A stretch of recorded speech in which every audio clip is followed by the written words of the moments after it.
amazing. It's clash heads again. This is like Chaz Mostyn and Cam Water. For the first time here for season 3. Davis on pole, Vanderkrant in second. It's going to be sprint round action here tonight. Let's go racing here at Daytona. It was a good start there from Davis in comparison to Vanderkrant in behind. Cowan's absolutely bogged it up and already dropped out of the top 3 here as they come down towards turn 1 for the first time. There's biffing and barging between Gallen and Cowan. These guys are still going at it after last season. They survived for this time by though. Through turn 2 and 3 they come.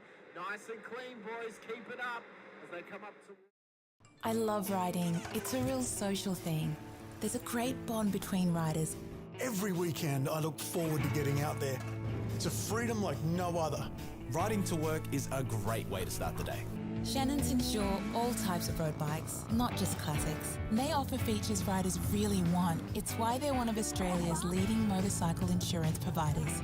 Whatever you ride, whatever you ride, Whatever you ride, ride with Shannon's. Call 134646 for a quote. Through turn 1, it was a horrible start from De Bono, who's absolutely bogged it up and gets eaten alive by Dixon and Gowans as they come on through. Through turn 1 they come, and they all spread out around in towards the first sector of the Silverstone circuit. They look all right at the moment. Okay, there's already been a car spun round. That's Jordan Ferguson off wide.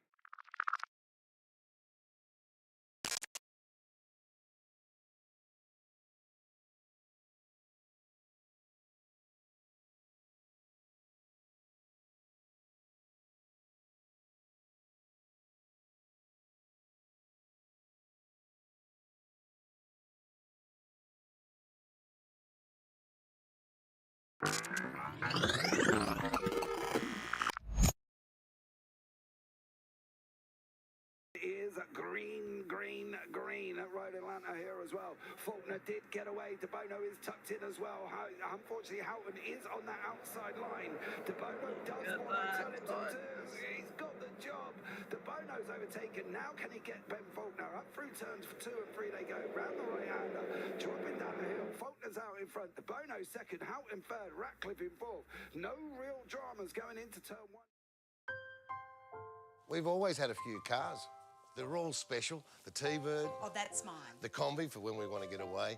The XR8. It's going to be a classic. They're all insured with Shannon's, We've also got Shannon's home and contents cover. which helps protect our automotive collectibles, tools and memorabilia in the home and garage. If you're motoring enthusiasts like us, it's got to be. Shannon's. Shannon's, insurance for motoring enthusiasts. Call 134646 for a quote.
amazing. It's clash heads again. This is like Chaz Mostyn and Cam Waters. Almost the same situation. Better contact going down the hill. Sam Noble wants to sniff on Dave Coleman now. Sam Noble bottle right now because tell you what, Bruce Tanek and Jamie Dyke just absolutely drove away from us. Hayden trying to go around the outside. This is where he could have just sent it up the inside, but he hasn't committed it, which is fair enough. It's very scary out there, ladies and gentlemen. Let's see if we get some good runs. Dodds just absolutely think about it. It's a really nice move. Blake Delaney had to move out of the way.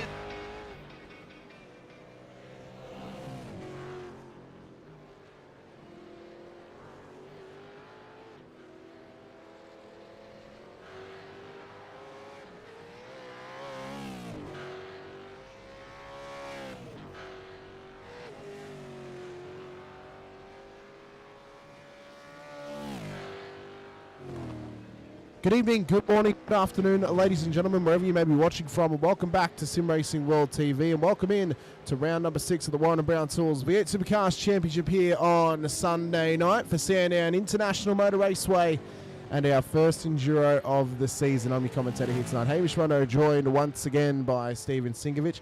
Not so pseudoed up this week, Sinker, but you are Enduroed up and ready to go racing for 120 minutes, roughly 70 odd laps. It's going to be a long way for these drivers to go tonight. It'll be roughly 220 odd Ks, which around Sandown, it's going to be long. Tuesday night, it's going to be mega, mate. It will. It's going to be. It will. I mean, that's Tuesday night. You weren't there, but we saw an absolute revelation of Wade Sheedy winning on debut, getting into the shootout on debut, and also putting the car on the front row in debut as well. The only way he could have gone better was if he actually got pole position. But one thing we also noticed was a couple of drivers cracking under the pressure in the shootout. Namely, majority of the Commodore drivers in the shootout cracked under pressure and ended up not being able to get a lap in, namely John Gallen, Andrew Cowan, I believe there were a couple others as well, maybe Blake Fitzpatrick if he qualified. I can't quite remember, but they were all Commodores nonetheless who made the mistakes. So we'll see if the trend is going to continue tonight. But we have got our fast boys out there on track right now. Sinker, of course, we have Rehan back this week, Connor Nixon as well, Will Brown, Bruce Tanek, Blake Delaney, Dylan Gray off the back of a weekend at Sandown for himself in his saloon car. Of course, Anthony Visma, Ty Delaney, and all the other favourites are out there too. We could be on for quite a hot night of racing, but you have to think, if no one can stay with Rehan and we don't get any safety cars, he may just run away with it. Well, you know, the chances of a safety car is pretty good here, mate. It is. Pretty good. It is pretty good here. Jamie Davis was 7 seconds ahead on Tuesday night till the safety car came out, and then he ended up coming 4th or 5th, I think. Yeah, he lost out in the end, I'm pretty sure, off the back of that. Yeah. But it also proved to us, though, because myself and Steph, we were quite confused on how the fuel strategy could possibly work, and actually, after seeing it firsthand on Tuesday, it has actually broadened my eyes and made a lot clearer what the strategies are. So pretty much it's, if we go green, it should be a 2-stop race. If we get a safety car, it'll almost definitely be a 1-stop race, depending on when the safety car comes out. So that will really be the determining factor. We should get 70 laps out of green running, maybe 1 or 2 more, maybe not 2, maybe 1 more because of the upped pace at the front of the field. But 70 odd laps, it's roughly, I think it's 220 Ks, because 250 Ks is 81 laps. It's a long way to go, and it's a long way to go for 80 minutes of racing. We go on it every single lap, and even with the straights, it doesn't feel like there's any reprieve around here. Mate, I was just about to go into a rendition of That Was a Long Way to the Top, but then I was starting to cough inside. And then I thought, my SCDC voice is just isn't in there today. So I'll save that for later on the show. Might need a couple of travellers for this race tonight, so going to get you going. I've got me solo original with me, and non-flavoured. There's no vodka in it, in other words. Mm-hmm. But raring to go, mate. I've got the boys already giving out instructions. 15 in the YouTube chat. There's also a lot of people on the Facebook chat as well. So I'm humming for it, mate. I can't wait. I reckon it's going to be an absolute pearler. I reckon it's going to be pretty close to what we saw at what track was it, mate? Refresh my memory, where we had them 4 wide. Gamble, Lobby. Are you thinking of Daytona? I am thinking of Daytona. And the I'm thinking it's going to be like lap, that. the top three battling it out through the bus stop. I'm thinking 120 minutes. I've seen recently in real life they've actually they've kind of restructured the bus stop at Daytona now. There's no more grass there. It's all tarmac, which I think if they updated in iRacing, I actually would prefer that. It might not look as nice at the grass there, but I think that's actually better because it would cause less incidents where cars can't actually stop after they've gotten an off track on the corner, and it will actually likely stop a lot of cars from coming back onto the track. So I think that's actually I think that'll work out quite well. Dylan's saying, does anyone have an EA engine? Oh, so he must have blown his engine at Sandown this weekend. Oh no. Say to the Lord saying good evening, lads, as well. Sean Rigby in the chat. Of course, he had a great run on Tuesday night as well. Thomas Freeman racing tonight? I don't think he's in the session at this stage. But he hasn't, no. He pulled a soft one. Just seeing him out there. I think it can easily be said. Now, I want to quickly give a shout out here to John Gallen. So, of course, he won our Tuesday Pro-Am Championship last season, Sinker. He's now gone back-to-back on championship wins. He won the Split 2 championship yesterday for Vets. Well, there you go.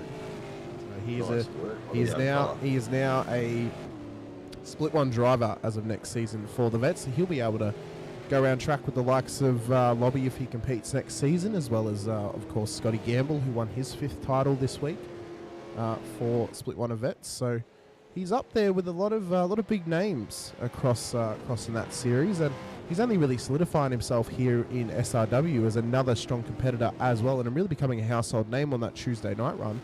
And it's good to see him out on track on the Sunday as well. No, 100%, mate, 100%. I've got in my lower screen for you the actual standings at the moment as well. Oh, very good. So well, you want to no, you don't. Oh, I you don't. Do not. It's fine. I mean, I know it's nice to have the standings like while we have the double screen as well.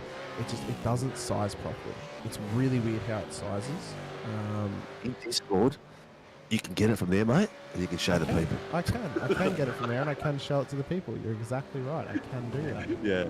It's actually after last week's Ty Delaney's foray to the top step has actually brought him to this top step. So is this right? It would be. It looks he like got the win last. He got the win last week. He got his first win last week. So yeah, he's sitting on 681 points to the top step. So he's leading the championship at the moment, followed by Dylan Gray with 705 points. 681. Dylan Gray 613. Hang on, give me a chance to actually get it on screen. I was just going to keep flapping my gums. All right, you keep flapping your guns while I get it up. That's fine. I'm good at flapping gums. Boys are out there anyway doing their pre-quali for the top 10 shootout. Everyone is looking pretty snappy. They're all starting to make their way around for the first lap. Stone Street is just done his first tie as well. Laps. Oh, Dylan Gray has already set a 167. Nixon 169. Visma, Bruce Tannock, they're popping in times left, right, and centre. Brad Doble, who we've seen improve immensely all the way through this season. Oh, there you go. You've got it up on the screen. I have. I'm just going to resize it though because it looks completely missized. So we're just going to. Yeah, it does. It looks terrible. Hang on. Let's fix it. Let's fix it. 2 seconds. There we go. That'll work. Good enough.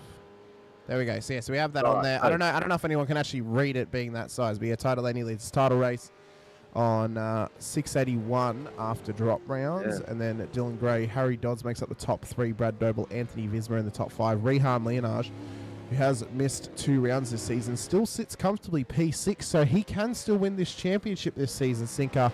If he goes out and has strong performances in the last, it'll be 3 rounds after this week. So it's still opportunities for him. 100%. When you've got the boys that miss out due to scops, they've still got chances because there's a lot of racing still to be done. But it just shows you how close the rest of the boys are, and good on them. Good to see Ty Delaney. I think he needs to take a snapshot of that and put it on his wall as a bit of a a bit of a inspiration. He doesn't have to take a snapshot from here. It's available on Discord. But look, it's great to see them out there. It's great to see them all fighting. And Dad and son are out there today. So I think Blake finished second the week before. No, I think he just missed out on the podium. I think we had him in the room talking about it. I don't know if he had. Was that the week before? Well, I think it was at Spa. I think it was at Spa. Yeah. I'm just going to remind you as well. Anyway, just make the sure Lady family is making regular visits to the broadcast room after the racing. So it's not too bad. They are. They've got a pre-scheduled appointment with us. It seems every single week. Look at all these Phoenix cars following each other around on track at the moment. There's now 5 of them out there, including debutant Sho Kanatake from Japan in the 860 entry as well. But they're all being led round by Rehan, who's trying to get the most out of them. And Mark Houghton's just snuck onto the back of this train to get himself a nice tow. Maybe learn some of their lines and some of their braking markers around this Sandown circuit. Yeah. It is such a beautiful place. Well, it really I reckon these boys will flying V for us. Do Phoenixes fly in flying Vs? I don't know. I mean, they are a part of. They come from the action. Yeah, they do. They are a part of mythology. So. I got my young boy to watch Harry Potter movie number 2 out of the Potter's episodes. I'm teaching him the Potter histories and everything like that, getting him through. He's maybe keep it on the down low, the dark history of the author. Maybe don't let him know of what has broken her. A racist. A racist and a transphobe and all these sorts of things as well. So. Yeah. Anyway, the boys are looking excellent on track out there. Everyone is looking sensational. Cars, some of the boys have got their retro liveries out there, which is good to see. We love a retro. We really do. Yeah, we do. We do. And it's looking like a lot of fun, man. You know what? This week has probably been the toughest week for me as far as missing the track. Really, really missing it big time. It's been like, this is season 2 that I've missed in a row. And I am frothing at the bit, even just to get out on track once a week. So, end of this month, we move into our new home, and I'll tell you what, one of the things I'll be doing is putting the rig together straight away. I wonder if there was a correlation, Sinker, with the rise in entries crossing over with you not having a rig anymore. You could try that joke. Or on the other side of the coin, if there'd be a correlation of the numbers going even further up when they know you're back on track as well. Mate, they will definitely be going up because some people want to take me out.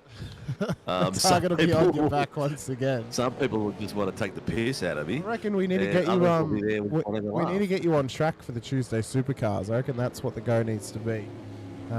I've just been hit by the massive rainstorms that have been hurting Victorians today, so it has just hit my house. So right now all I can hear pretty much is yourself, myself, and the hail hitting the tin roof of my house right now. So it's it's only going to last 5-10 minutes, mate. And it's come through our place about half an hour ago. Came through Bendigo about an hour before that, so it's moving slowly. Can it move that fast? Because I live over an hour away from you. Yeah, it has. Yeah, it has. It's when I got onto the PC was 6:20, and I just walked in as it was going off its nut.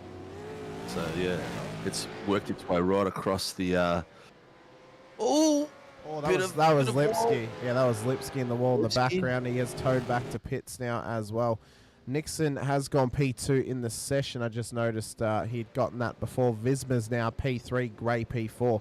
Tannick in P5, so 5 different teams make up the top 5. In fact, Brad Doble makes it 6 different teams in the top 6 as he now sits flushly with them, rocking the old Mark Larkin Mitre 10 Retro. Must say it is that is an oldie. That is an oldie, but a goodie. One of my faves out of the AU era of Falcons. The Mustang does look good in a retro livery, doesn't it? I think they honestly, both cars look quite good in a retro. I'm excited I'm excited for how both the Camaro and the new Mustang would look with retros on them, because they're a bit more bulky. Yeah. Be quite interested to see how that works out for them. We've got about 6 minutes of regular qualifying left to run here. And then we will have a short... That 10th position. Rian Leonard has taken a 106.297. Can you post the link to the viewers so they can keep an eye on it? Because they're going to want to lead it for the top 10 shootout as well. Connor Nix is the 106.695. Visma 106.719. Dylan Gray a 781. Tannock 819. Joble 826. Mulford 865. Brown 871. Delaney Blake 882. Stone Street the 961. And you got Harry Dodds just missing out by 2 100ths. He is sitting on a 106.981 with Stone Street sitting on a 106.961. So there's going to be a few out there. Who's on a real hotter? Shu Kanatake is sitting on 2 oranges. Yeah, he's on two green. You have obviously the Sudafed's made you colourblind. I was about to say the Sudafed's made you colourblind this week. He gets inside the top 10 for the shootout. But he's just put Stone Street out of there. Yeah, look at the boys. He's been hit by his own teammate. There is still 4.5 minutes to go in this session, though, so there's still plenty of time for these drivers to get a time set and get themselves into the top 10. Lobby's in the session. I've just seen Lobby in the session as well. Doble's already inside the top 10, so this would be an improvement for Doble. The old Larkin machine. Do you recall when, I believe, I know it involved this car, but I can't remember if this car hit the other car, if the other car hit him, when I believe it was Larkham. I believe. Oh my God, he's on P3. Wow. 106 for the flat 700. Unbelievable. Unbelievable. He did say he's going to like it out there. Yeah. He is really putting out his inner Mark Larkham. The point I was trying to make was, you recall when that car specifically stalled on the grid, and I believe it was, I think it might have been Lakeside, and Paul Morris and the big Kev car came around the corner and absolutely collided into the back of him, and it started the massive fire on the main straight. No, I missed that one, mate. I have heard about it, though. Yes. Absolutely wild scenes. Real Carl Reindler-esque. Where's he finished? Who? That was... Car 777 has got an end of rear grid penalty for hitting or getting in the way of car 309, I think it was. Interesting. Yeah. So that would be impeding. It was impeding, yeah. Who's 309? I think it's 309. I didn't hear it clearly. There was a lot of static coming through. Oran Park, thank you, Mark. Appreciate it. Thank you. 7 grid for 009. Yeah, Mark Houghton. So he was impeding Mark Houghton. Yeah. Thank you for confirming that for me, Mark. It was Oran Park, not Lakeside. 2 defunct circuits, to be fair, that no longer exist. So, it wasn't too far off. Yeah. Kiawe at the moment, P20 on the road. I'm just looking down at my floor sync, and I'm getting these little flashes coming in from the window. And it's just the lightning that's striking outside right now. You want me to hold your hand, mate? No, it's all right. You're my thunder buddy. We're all good. I tell you what, Lobby said some green sectors, but he's only got as far as 18th position.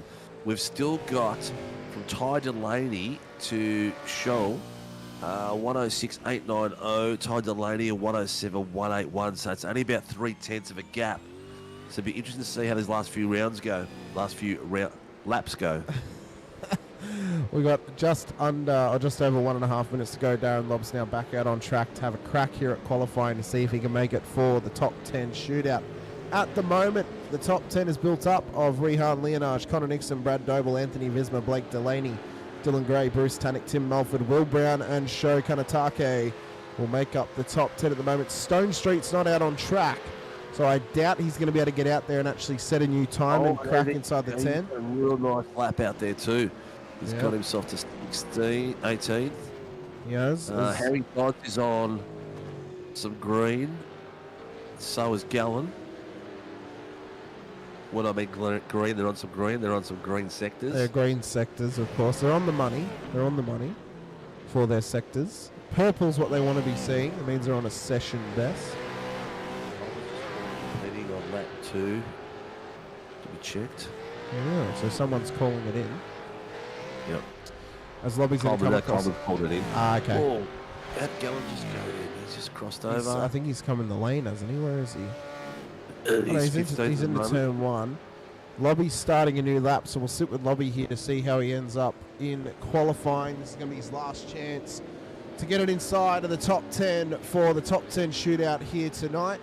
As he comes up through turns 1, 2, 3, and 4. Such a difficult little section of circuit. Could see some big carnage there early on in the race, Sinker, while everyone's bunched up. His first 4 corners very, very deadly. Down towards turn 6 at the top of the hill. Almost a bit of a precursor to the next dangerous spot on track, turn 9, Dandenong Road at the bottom of the hill, where again we could see some carnage ensue. We could also see a lot of drivers cop some penalties if they are taking too many liberties around other drivers through this part of the circuit. Oh, that was a... Who the hell went off then? I just saw the rocket in the background into the sand pit. There's a 5 grid penalty being just handed out. Yeah, to who? I couldn't hear the number. You just started screaming. I do apologise. Darren Love's going to cross the line. Where's he going to get slotted in qualifying? Only good enough for P16. He will not take part in the top 10 shootout. Dylan Gray has made it into the shootout. Lipsky's the only other driver out there who could possibly end a lap.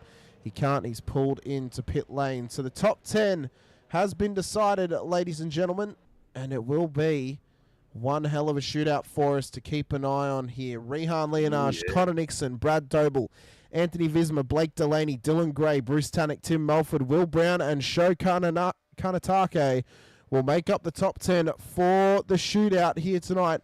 Car 005, 5-position grid penalty, contact, impeding car 375. That'll be going to Steve Vella, which a 5-place grid penalty is just going to put him in last place because he's only 3 positions ahead of that final position on track. But we have a change of server to come, Sinker, whilst we head over into the land of the top 10 shootout.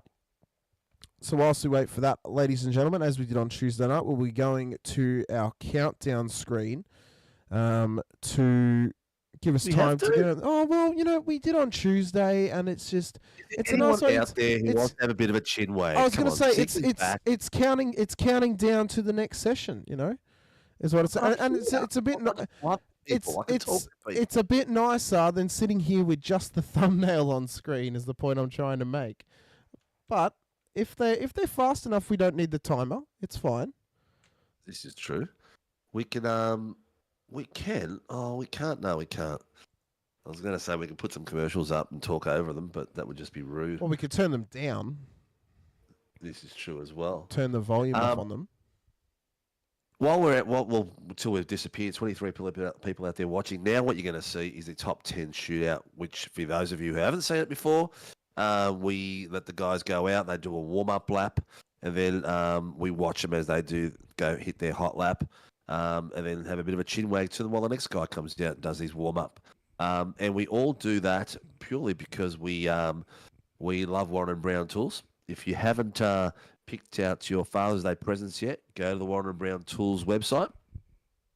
Pick out some products out there, and they have some specials going at the moment.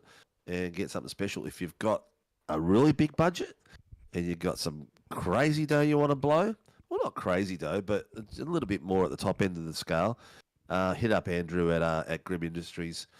Tell him that Sinker sent you from SRW, and he'll look after you. I'll tell you that right now. He's a very busy man, a lot of amazing beast modes and all sorts of stuff he's doing. I was there. Can you hear me, Hamish, at the moment? Yeah, I got you. Yeah. While I was there last week, he is doing a massive boardroom table for a construction company.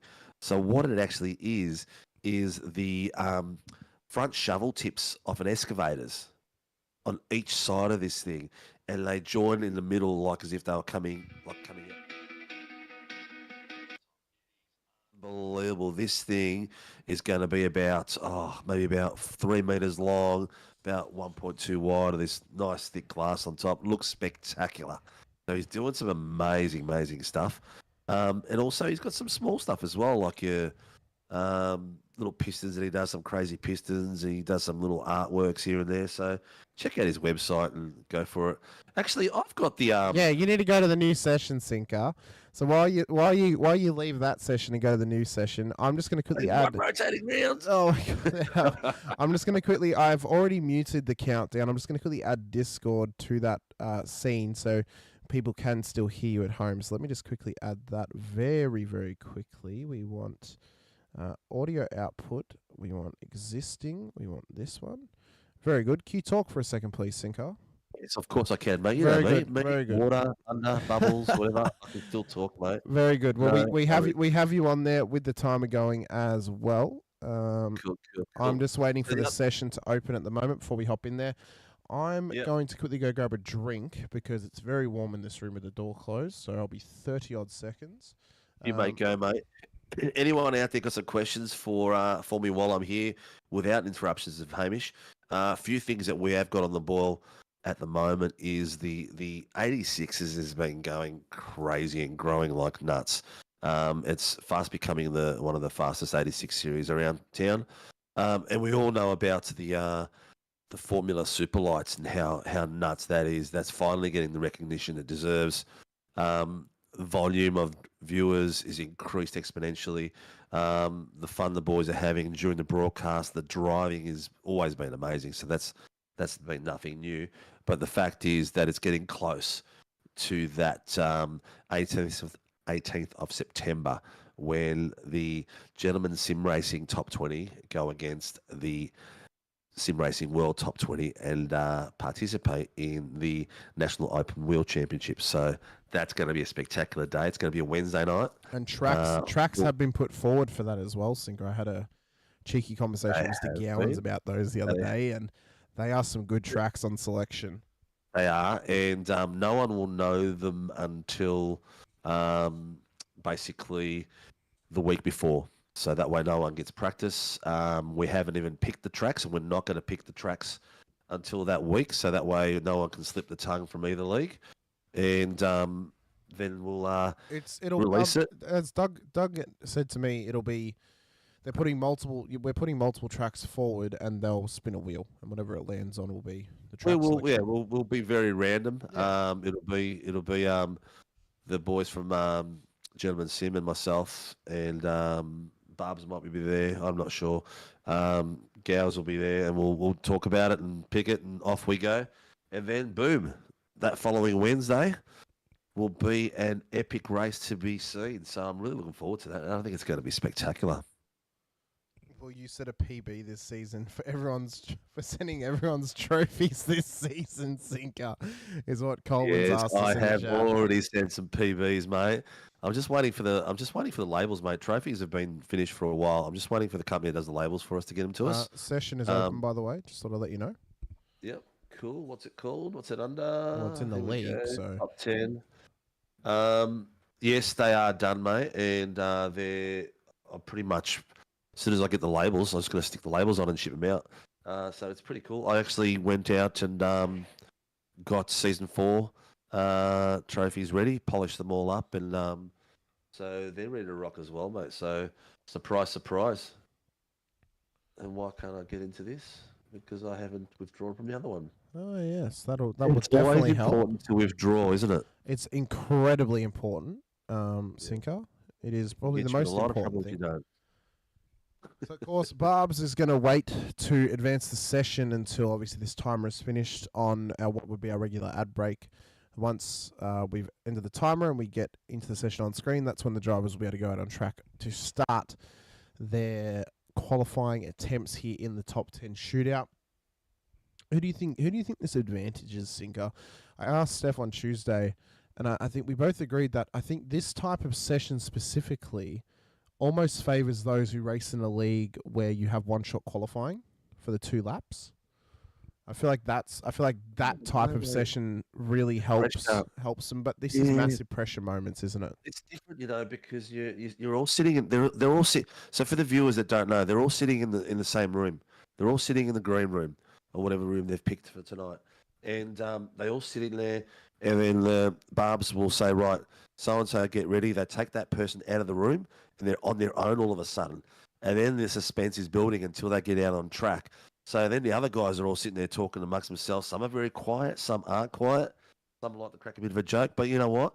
No matter what you're doing out there or who you are, how long you've been doing, it gets quite nervous because one mistake and you're gone. And this track, we know how easy it is to be fast, but how easy it is to also get an off track. So it's one of those things. You got to be conservative, but not. You want to be at the top end. Again, but it is a 120 minute, so it doesn't really matter at the end of the day. If you're good enough to make it through, like Coleman, you're sweet.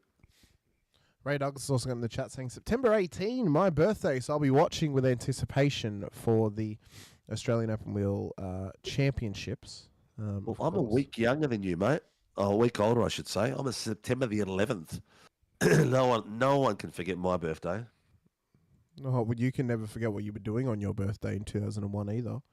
Well, I tell you what, I can just close my eyes, I can still see it. Oh, you know what is very, very fun? The fact that SDK decided to have a hissy fit as soon as I opened up this session. That's so nice. Yes, Laz, there is a few versions to the top 10 tonight, so it'll be interesting to see. As we said, it is an easy one to get off track. And we had, how many was there off tracks on Tuesday? 2 or 3? At least 4. Yeah, there you go. It could have been. I think it might have been more, but it was at least 4 on Tuesday. So even the most experienced drivers get nervous in this. So it's going to be. It could be anyone at the top step. Some might take it too cautiously. Some might heat it up too early in the front stage and bid it in the second stage. We've seen plenty of times where someone's come around the last quarter and had the off track and just cancel an amazing lap. It's incredibly easy to do, of course. And, one of the toughest tasks is to have yourself prepared mentally, physically, as well as the first car in this session, Sho Kanatake, is going to make his way out on track to start his first attempt at a top 10 shootout in SRW. As we will get the overlays up and running once again. Have you got your screen? He's out on back his up? I didn't share my screen, did I? Well, better do that. I will do that. He's out on his warm-up lap, so this is a crucial part of what they've got to do out there, depending on what their setup's like, and depending on what they're trying to achieve as well. I've got no idea because I haven't been to V8 for such a long time. Can't even remember the last time I was out on this track for the V8 and what I needed to do for it. Not that I would know full stop. Yes, Coleman, I agree with you. I've got no idea. The Sho Kanatake of Japan and Phoenix Racing Team will be the first driver in this qualifying session for the top 10 shootout to set a lap out on track as he makes his way round to the final couple of corners. We'll see how he holds himself up across his attempt at the shootout. Round the final corner he comes now to begin his attempt in the shootout. And we'll see how the pace is set from the back end of the top 10 for Sho Kanatake. Heading towards turn 1. Massive crucial corner, and it's an off track for him, Sinker, and it's over before it even began. No, that'd be maybe a bit of nerves in there, and yeah, it is a completely new thing for people to do, and one of the first things you've got to do is make it through the first few quarters. Unfortunate for him, we'll drag him in for a chat because that undoubtedly was an off track for Sho, and we'll have a quick chat to him.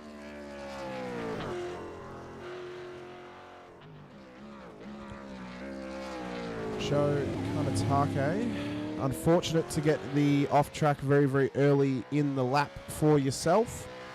How are you feeling though coming into the shootout for the first time? One more time, sorry. How are you feeling coming into a top 10 shootout for the first time? Yeah, first time. And are you feeling confident for the race tonight at Sandown? Yeah. Maybe. Maybe. Maybe.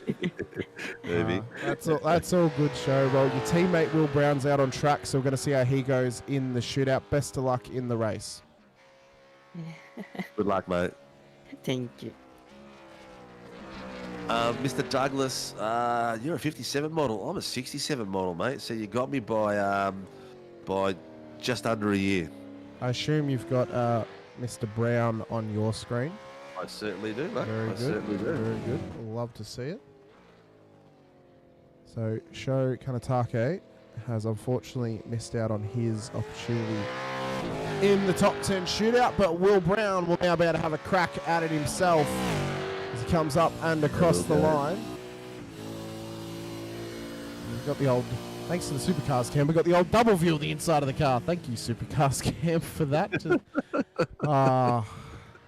That's all right, mate. A little bit of a wiggle, man. A little bit of a wiggle. A little bit of a wiggle as he comes up to end the first sector in just a moment's time. Oh, he's very confident over those first two curves. Oh, he took that nice and shallow too. So Brown, of course, goes fastest in the first sector with a 20.793. He looks ahead to sector 2. Of course, goes fastest with the 18.020.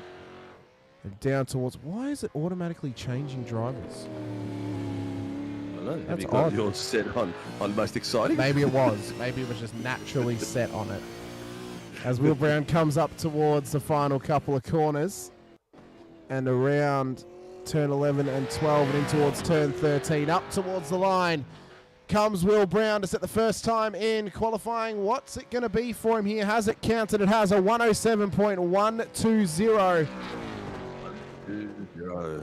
Nice work. Unbelievable lap time there from Mr. Brown. We will drag him in for a chat post-haste. Mr. Brown, a bit better on your lap than your Japanese compatriots. How are you feeling going into this race, mate? Because that's one hell of a time to get yourself started. Yeah, it wasn't too bad of a lap. A few little lockups cost a little bit of time, but nothing horrendous. We've got a great race set for tyre life, so we should do pretty well tonight. Mate, very good to hear. How are you Tell you feeling what, going into the mate, race? It's a long time, of course, isn't it, Simple, for them to get ready? Feeling pretty good. I've got a pretty good rhythm around here, and just see how it all flows out. You're pretty confident over the chicanes. Coming through that first chicane over the bumps, mate. You really took them and attacked them. Yeah, well, again, the car's set up really well to be able to handle them, and Mulford nearly lost it then, mate. Oh no, that was a little shaky one, but he's back. He's looking good. He's looking pacey. All right, we're going to let you go before I scream over the top of you. Good luck, mate, and I hope the race comes out for you. Cheers. Cheers, buddy. Thanks, mate. So, of course, Tim Mulford. See that little I did, and he just caught that curb a little bit too early on throttle on the exit of turn 1, almost cost him. Down across the S's and in towards Dandenong Road comes Tim Mulford. Oh, another big wiggle. Will it count as an off-track? I'm not sure. That's very, very tight. And up towards 11 and 12. Looks like it's counted. Yeah, he's still ripping and dipping up through turn 13. Comes Tim Mulford. What's the time going to be as he crosses the line? A 107.915. Good enough for P2 at the moment. We'll drag him in for a quick chat.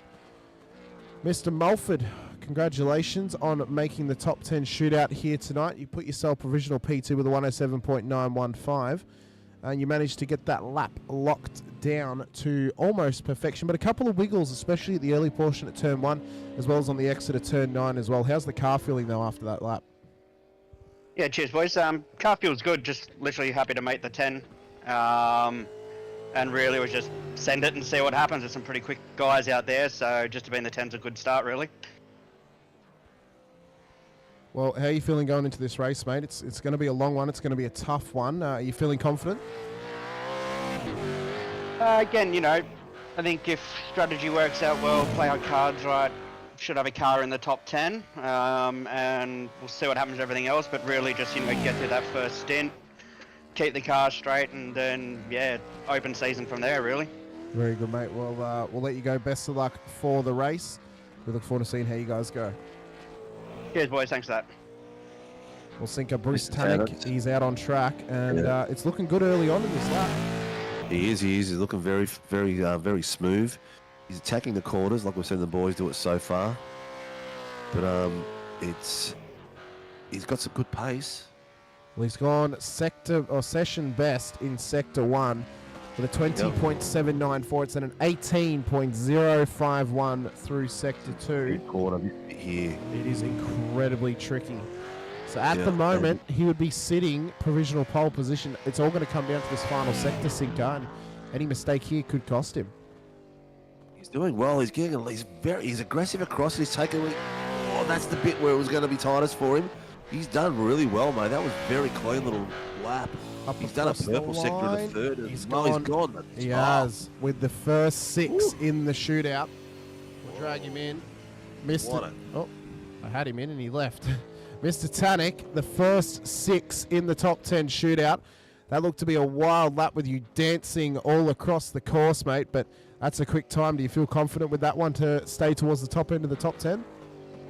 Oh, not honestly, guys. The 6.9's pretty weak, but you're right. It was a bit bouncy, and I turned I've got this problem with SimHub at the moment. My dash dies after like 30 seconds, so I'm pushing the dials to change my brake bias, and nothing's happening. But no, that's right. Just kept it on the black stuff. So. Hope it doesn't. Is it just the beginning of the session, or is it just all the way through? I've tried. I've emailed them on Discord and asked all kinds of questions. I get it for 30 seconds on a start lap, and that's it. I just have to go blind for the rest of the time. Oh, good luck out there, mate. Hope you've got a good spotter or someone helping you out with a bit of comms on the side. We'll just send it. It's a long race, so. Have fun, brother. Be good. Thanks, boys. Dylan Gray, of course, out on track now. Sinker off the back of competing in the Vic State Series here at Sandown this past weekend. He now has an opportunity to put his car inside the top 10 here, or keep it inside the top half of the top 10 in qualifying. Of course, only one driver's time has not counted in this session, that being Sho Kanatake after having a lap 1, turn 1 off track for himself on his top 10 shootout lap. But Dylan at the moment, he's looking pretty good thus far. The time it looks to have counted thus far, he's going to 20.927 and then a 17.993. So this could be a good lap for him. It needs to be careful off track. That might be an off track. That's really, really close. It might be. He's looking very sprightly though. He was looking really firm off those corners. Let's see if it's going to count. Final corners for Dylan Gray. Does the time count for him? And up towards the finish line for the DK Motorsports driver. The time is counted. He's gone P2 with a 106.913. Himself and Tanik only separated right now by 6 thousandths of a second across their lap sinkers. We'll drag him in for a chat. Mr. Gray, possibly the one thing that cost you on that lap, which was absolutely mega, was unfortunately the rundown through the S's and crossing that curb. But did it feel like a strong lap aside from that little moment? Nah, I feel like an okay lap. I think I braked too early for turn 2, which probably cost me a 10th. Well, are you feeling confident that your engine's not going to blow up tonight? We won't go there. I didn't even make quali yesterday. Oh, what a shame, mate! What a shame. Oh, bad luck, mate. Oh, bad mate. luck. You've at least made quali night and the top 10, so you have got yourself an opportunity here to get a good results out of it. Best of luck for the race. At least you had some practice around this track this weekend, which is more than what some other drivers can say. But best of luck out there. We'll see how you can go amongst this field. Cheers. Blake's attacking this full on, man. He is really, really taking all the apexes, taking as much of the road as possible, really opening it up. Well, in fact, he's gone fastest in the first sector, Sinker. Yeah. So at the moment, the 888 Fishy car currently sits pole position, goes through sector 2. Still would be good enough for pole position at this stage. Across the S as he comes down towards Dandenong Road. Oh, nice and tidy through there. This thing looks planted doesn't it? This thing looks incredibly strong. And if the race set is like this, Delaney's going to be dangerous in this field. Up around the final couple of corners. What's the time going to be, Singer? But I reckon it's going to be good enough for Polia. It is indeed. Whoa, 106.5. Oh, three and a bit tens. 3 and a bit tens. Unbelievable. Wow. Mr. Delaney, you have turned on the jets in the 888 machine here this evening. Mate, you currently sit provisional pole position. Are you happy and confident that that lap's going to keep you up towards the top end? Yeah, mate. Plenty of omega-3, fish oil. We're all good. Blake, what's your fastest lap ever on this track? 6:1, 6:149. Yep. Not too far off it. I'd not too be safe to assume you've done thousands and thousands of laps on this Oh, track. we've done a few around here. Haven't done a few for a while. We did a few this week though, which was a lot of fun.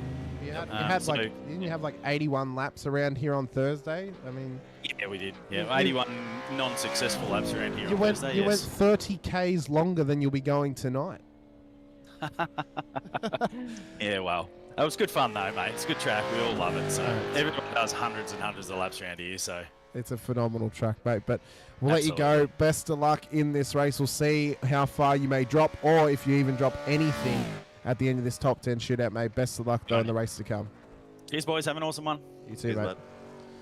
Anthony Visma now out on track, Sinker, and just that car looked a little bit squirrely there on the exit of turn 1. It doesn't look. Oh no, that's lap over. Is he going to hold it? Is he going to hold no, it? it's lap over. He ducked the back end of it. That's it. There's no way. He was looking. It was looking like he was battling it a bit through.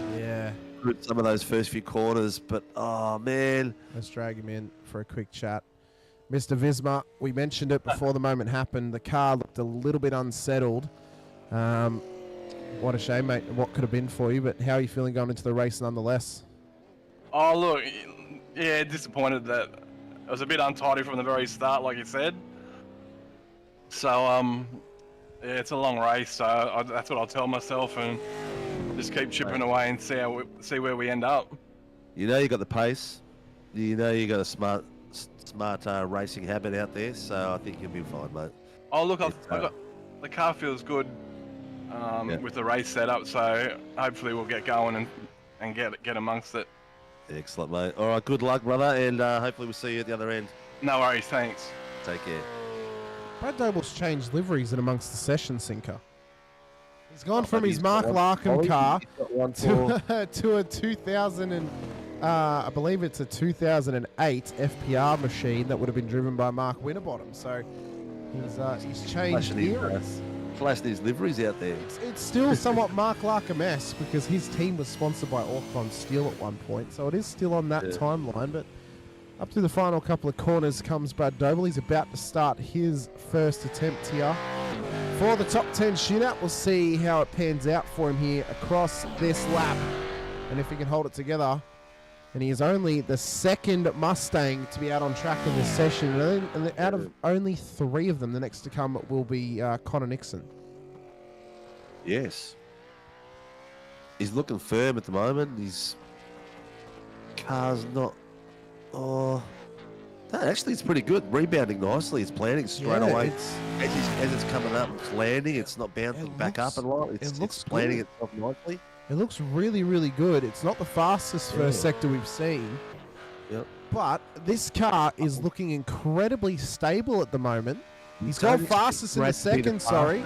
He's gone fastest in the second sector though, Sinker. So the exit of turn 4 and how planted this car is off corners has actually helped him here. We'll see though if it pays off at the end of the lap, but that's going to be done and dusted for Brad Doble. It was so close to a fantastic lap. He's just got himself the best second sector too. Oh, look, you know what? I was about to say Brad doesn't need to be the fastest out there tonight. We know how consistent this guy is as a driver. So there's no issues there. He's going to do well tonight. It's unfortunate, but we'll drag him in for a quick chat nonetheless. Mr. Doble, we were talking about how stable your car was looking, especially stable enough to get you the fastest second sector on that lap, mate. But unfortunately, a mistake at the exit of Dandenong Road has cost you in the end. But how are you feeling? How's the car feel going into this race tonight? It's going to be a long one. Are you confident starting inside the top 10? 100%. Race car. I think the car's sweet, to be honest. I think the nerve sort of got to me there. I knew the lap was looking good. I just ran just that little bit too deep and then gassed it on the way out. So. Oh, mate, at least you have got a strong race car going into the race tonight. Hopefully you can put all the pieces of the puzzle together for 80 minutes and get a positive result out of it. Okay. Sweet as. Thanks mate. Connor Nixon got himself an iRacing black flag on the way out of his warm-up lap. I think he's had a pit exit issue or something like that. He has, and he's actually pulled it up on the road. So is he going to request that they clear it? Maybe. Yeah. So if iRacing has given him a black flag, it stays. Well, it's either they clear it or he tows back to pits and then he goes back out on track because he hasn't technically started his lap yet. Look, they're debating it at the moment. I mean, because it's tough, you know. I mean, he gets one lap. Yeah. You know, so he's done something wrong on the way out. He's probably crossed the exit. line. He's probably Maybe it was crossed a the pit line. exit. Yeah, I think it would have Yeah. been. He's probably just crossed the line, probably darted straight across track. They've allowed him to tow back to pits to clear the black flag, and he's going to go back out on track to set up for his lap. That's Barb's' call, the race director tonight. If he can't see, if there's an issue that they've seen or they can't see, then Barb's, I guess it's up to his discretion. That's fair. That's totally fair. He's on his warm up at the moment. Yeah, he towed back and he's just gone back out of pit lane. So the team told him to tow back and they'd reset him. Okay. I think that's So fair. now he's on his full warm up. Yep. What do we got left? Who we got left? So after Connor, we have Rehan. Rehan. So we've got two drivers left. So, you know, he's it's very interesting of how this could play out. It does mean that Bruce Tannock is guaranteed to at least start on the second row of the grid of this race. We've only had 5 drivers who've actually managed to put a time in here tonight. We're sitting pretty on the averages actually for the shootouts this week. Yeah. There's only, I think it was 4 drivers, 3 or 4 drivers on Tuesday didn't get a lap in, and we're on song right. As Ixon comes around the final corner to start his attempt at the top 10 shootout. And down towards turn number 1 here in the Drop Bear Motorsports machine. Of course, retroing the 2006 Caterpillar FPR car.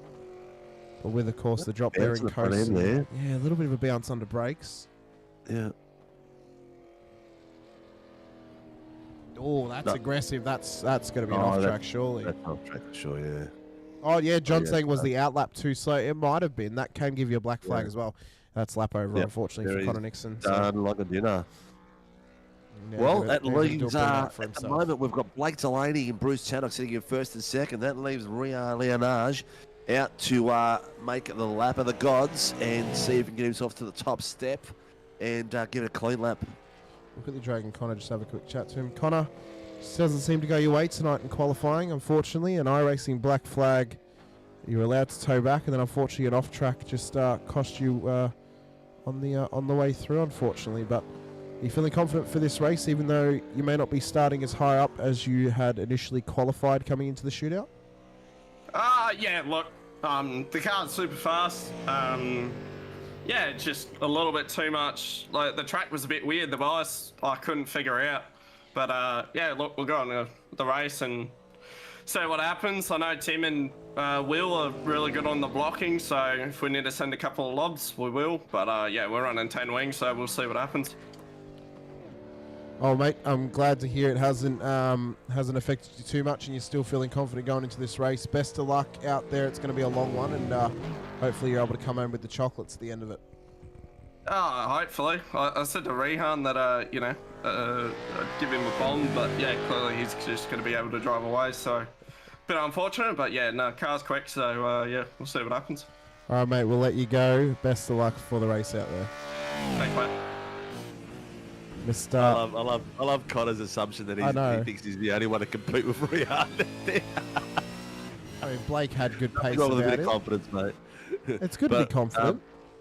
Rihan is doing really well at the moment. His warm-up lap was good, nice and clean. His rhythms looking good as well. How's the car sitting? The front end. I always like to watch the front end of this car at Sandown to see how it bounces back and how it grips the road after the bumps. Well, he hasn't gone fastest in the first sector. Neither has he for the second sector. But this could still be one hell of a lap from the young Phoenix Racing Team driver. Round turn 9 he comes now. Up towards 11, 12 and 13 for Rehan Leonage. Around the final couple of corners for him here. How does the lap look for the 79 machine as he crosses the line, flashes the lights? Does he know he's gone pole? He has indeed with a 106.3. Man, 2/10. Wow, what a lap. It was all in that last sector. The first two sectors, Delaney had him. It was all in the last sector. Well done. Woof. This is going to be a fun night. Rehan Leonage, what a lap from you, young man, a 106.390. Were you holding back on that lap just to make sure you got it in? I was shaking that whole lap actually. I was very nervous, so messed up the first two sectors a little bit, but then yeah, just knew I just had to get the job done at the end. So, yep. This is what I love about the top 10 shootouts, is the fact that no matter how experienced drivers are, how fast they are, something like this can get in your head a little bit because it's just that one lap. You keep it clean, and there's no ifs or buts about it. I reckon it just adds to the spice. Yeah, I definitely agree with that, and this track is a very hard one to get right, so, yep. Excellent, mate. So, you're out front. We know that when you're out front, you're really hard to catch. I guess strategy is going to be a big thing tonight, and also get a good start off at the starting line. Make sure that the boys don't get into trouble. So it'll be yourself and Blake, followed by Bruce and Dylan Grace. So some really fast boys behind you. Yeah, for sure. I think, yeah, the start will be very important, and then everyone's been thinking there'll be a lap 1 safety car, so let's just hope that we're not involved. Yes, I hope so as well, mate. Look, there wasn't a lap 1 safety car on Tuesday night, was there, Hamish? Not to my memory, Sinker, there wasn't. Yeah. No, I think it came later in the race, and what it did, it stuffed up the strategies a bit. So the lead car, who was 7 or 9 seconds ahead, ended up finishing 5th in the end, or 4th, because of the pit car strategy that stuffed everything up. But mate, I know that you guys and your team is looking absolutely wicked out there. So I'm assuming you guys have got a bit of a strategy amongst yourselves as well. No, not really. We haven't planned anything out yet, so we'll see where it takes us. They're just going to send it apparently, Cinco, which we love to hear. We love a send. Well, mate, good luck. It's going to be an awesome watch from myself and Hamish. Have a lot of fun, mate. That's the most important thing. And see you at the other end. Yep, thanks. See you guys. See you, mate. Cheers, mate. Wow, Well, that was Cinco? not much different in time, was it? No, it wasn't. It wasn't. What a shootout that was for us here out at Sandown. Now, ladies and gentlemen, most likely the wait time we're going to have for this session to go live is around about 7 minutes or so. Yeah. This means we've got 7 minutes to waffle for, Sinker. Whilst you're talking to Rehan, I just it's so easy. So easy to do. The whole PR boys out there waiting to have a chin wag with me.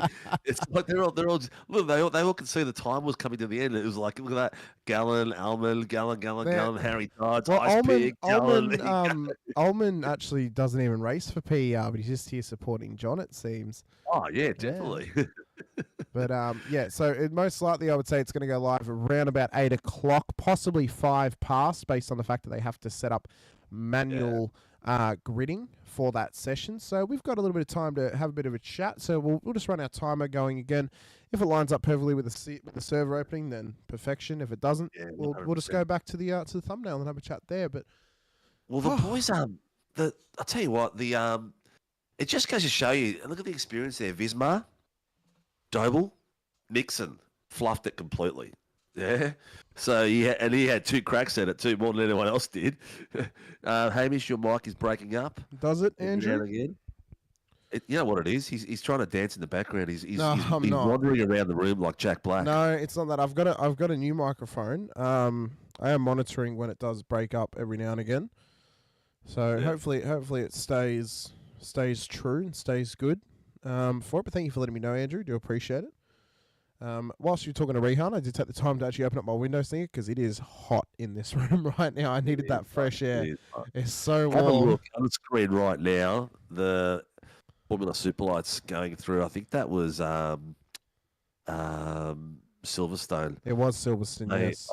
I watch your Wednesday nights, and I just love the amount of cars on there. And then Thursday night when I go to the 86s, I just get goosebumps again because the boys. It's Thursday night, mate. That was a hard track, and there was no cars off in the first few quarters. It was crazy, absolutely awesome. You people out there at the moment watching, please like, subscribe, hit your notification buttons. Come out and watch us during the week because the boys are putting on a stellar show. The drivers deserve the viewing numbers. They really do. Oh, I tell you what, my cat is being very annoying right now, Sinker. He wanted to come in, I let him in, and now he wants to leave. Hang on, is that your dog's name? What? My cat. No, it's my cat. Like Have you watched Ghostbusters with the ladies in it?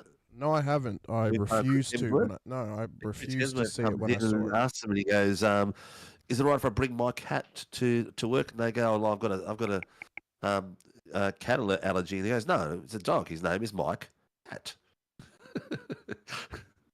My cat. Yeah, thanks for giving me another reason to not watch the female Ghostbusters film. Sync. I really appreciate it. My boy likes it. He reckons it's a heap of fun. Anyway, the boys have just finished the session out there. They were just having a bit of fun. Leonage and Connor Nixon were having a bit of a bump and grind up the straight, just having a bit of fun, which is cool. The boys are setting up the other sessions. I'll quit out of mine and to withdraw this time because we know how important it is to withdraw in iRacing. And any questions out there? There was a question there earlier on from Cody Williams. Cody Williams, how do you drive for this series? Well, everyone out there that's not involved, basically what you do is you go to simracingworld.com.au. You register as a driver, so you go to race, register as a driver. You can still get a subscription for season 3 and race the remainder of the season. Once you do that, you will get the Discord link sent to you in an email. If you have any issues, you can always email admin@simracingworld.com.au. You go to the Discord channel, you go to the registration section, and go to the channel of your choice. You can pick any of the series or all of the series. Go to the very top of them, put your name in the link for it, and that's a digital registration that carries your registration number and your car number on your license. So for every time you participate at Sim Racing World, if it's 037, well, that will be your number from here on in. And the most important thing there is have fun. Simple as that. Enjoy. Let your family watch you go live broadcasts and have a bit of fun with you. And here he is. Mike Hunt is the cat's name. You have caught absolute 4K on that one there, Sing. I don't know if you completely realise how that sounds. That's definitely getting clipped. In future. Give me oh God, Gallon. The Gallon cheer squad is out. Brad's misspelled Gallon. It's with an E, not with an O.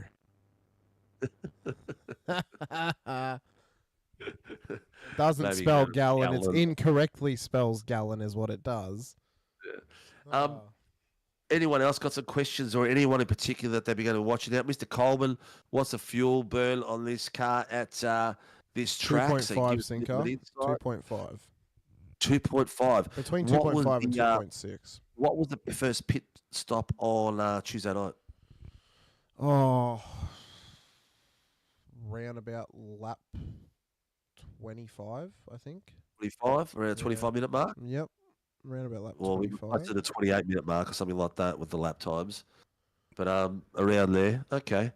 So there was it a one-stop or a two-stop on Tuesday night? It was a two-stop, but if we get a safety car, it'll be a one-stop. Okay. Cool. Sean Rigby's asked us what do we think the podium will be tonight? Ooh, I'll tell you what. I reckon Dylan Gray will be up there. He'll be pushing after his disappointing weekend at Sandown and Real World. And look, you can't go past Blake on an enduro. His strategy, if he can get a clean start, his strategy is going to be on point. And Rian's going to be tough. If he gets a clean run, he's going to gap it real quick. But Bruce has been driving really fast as well lately. So You're forgetting about Lobby as well. yeah, Lobby as well. But Lobby's going to be starting a fair way back. That's fine though. He'll fuel save his way to a one stop. Yeah, You but he's can been do in it. and out of the walls of late too. He's what's Coleman got? RFL. Oh, Rolling on the floor laughing. Yeah, see, Coleman agrees. 2.5. yeah. I wasn't debating it. The session's about to go live in a minute, ladies and gentlemen. So we will not be too far away from Supercars action being back on your screens once again. Luke Coleman saying how many laps? Well, it is a 80-minute race, Luke. It works out to about 70 laps without a safety car. With a safety car, obviously that goes down the more safety cars we have. So if we go green flag running for the whole time, Barb's saying server pending, absolutely wonderful. If we go green flag the whole time, it'll be about 70 laps. If we have a safety car, well, who knows? Who knows how long it'll be? But if we do have a safety car, it will mean it will be a one-stop strategy for this race. That's the one. The server is open. I can see it. I can see it as well. So the boys will be all entering in. So we will not be too far from getting the pedal to the metal and having some fun out there on track. There'll be a lot of goosebump moments. If you do have someone out there that you want to watch or that you have follow, please keep on top of us and let us know during the race. We will try to, as much as possible, Hamish and I try to spread the love from the top of the grid all the way to the back of the grid pretty much all the time. So we'll see how that goes. Race is not far off, mate. The session is opened. I've just popped in. It's still launching. It's taking its time, though. Mine's loading. Mine's at 30-odd%. Okay. About 50% Yep, here we go. now, so we're really starting to climb. Oh, that breeze, Sinker, is absolutely gorgeous coming through that window right now. It's so good. Well, it's going to be fun out there. A few boys that have been waiting. Obviously, the guys that can we see the safety car, please, Steve? Ask the I'm drivers. sure you will. Maybe we'll have a We sure will see him at some point. We did see him once on Tuesday night. I'll tell you what, one thing that happened on Thursday, and something on tonight, is popping the curbs around here. A car actually got a hole in their fuel tank and started to drop fuel. And they actually ran out at turn 4 without being told that their car was nearly out of fuel. So that's one thing. That's one thing that we'll have to keep an eye on tonight if that happens. It very rarely happens. I've only ever seen it happen one time before that, which was at Winton, but it can happen. So have to wait. All right. Well, the boys are all entering the track. Gerard Cifuentes, Rian Blake, and Lobbsy's pick for tonight. Mine is going to be, I think, Visma. How many Pelicans tonight? I think there's only the two, Dodsey and Gallon. I think the podium tonight is going to be Visma, Will Brown, and let's go balls to the wall. I reckon Dodsey is going to get a podium somehow. Somehow, some way, Dodsey's going to sneak himself onto that podium. Yep. Well, it's going to be interesting. I'm no not matter totally what. confident in it, but I have some confidence in Dodsey to epic. do it. Oh, it's going to be epic. It's going to be amazing. A long race to come. Could be absolutely filled with safety cars, which throws strategy completely out the window. If there are no safety cars, then you just stick to your strategy, you stick to your guns, you make it home in the 2 stops. But it's going to be a tough task for some of these drivers tonight, Sinker, and they've got a little bit of a practice session right now just to get themselves warmed up and ready for this race. The boys that really joined still as well, that were guys that were sitting around in the practice server for a while, and now will be all sort of making their way into this session as well. At the moment, we've got how many in there, mate? There's about 20 odd to join. There's still more joining. Blake's just joined. Still waiting for Vietnam ties there. So some of the boys that were doing the top 10 still haven't come in yet. Lob's still not here. Bruce is still not there, so there's a few more to go. It should be a lot of fun, mate. It should be a lot of fun. It's going to be a fantastic night of racing to come. We're only halfway through it, Sinko. We've still got another hour and 20 to go. I'm just watching in the background Coleman and Brett Doble having a bit of a sprint race down the back of the track. Doble's following Coleman around. That's Dylan Gray. Is that DJ? Oh, Yeah, it's Dylan it's Gray Dylan behind him. Oh, that just brings me to the point. Well, where are my banners, mate? Well, you also... Well, hang on. The banners are in there, but I was not reminded how to apply them. But it has Dylan Gray's name on the banner. I know, but I didn't see it until I came around the corner. Where's Cowie starting? Somewhere out of the top 10. Yeah, back end of the top 20, I believe it is. Yeah. Towards P20. You need to get your screen back up, Sinker, as well. Oh, yes, I will. Just to remind you. I'm just enjoying that view on my own then. I wasn't even sharing. How rude. I was like sitting there, I'm watching this little battle go on with these boys having a bit of a practice biff. And, a bit of leaning on each other as well. I love it.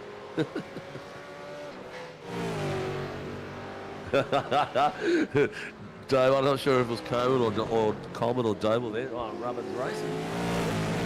They're rubbing each other nicely across there.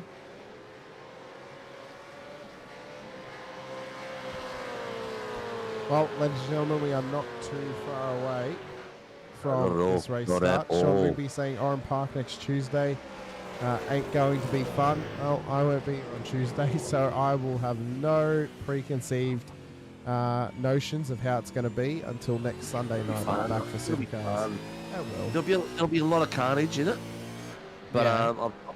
I'm 2 cars in their roofs around after the first chicane. But it's going to be a lot of fun. A little bit of aggro. Good old Australian outback racing.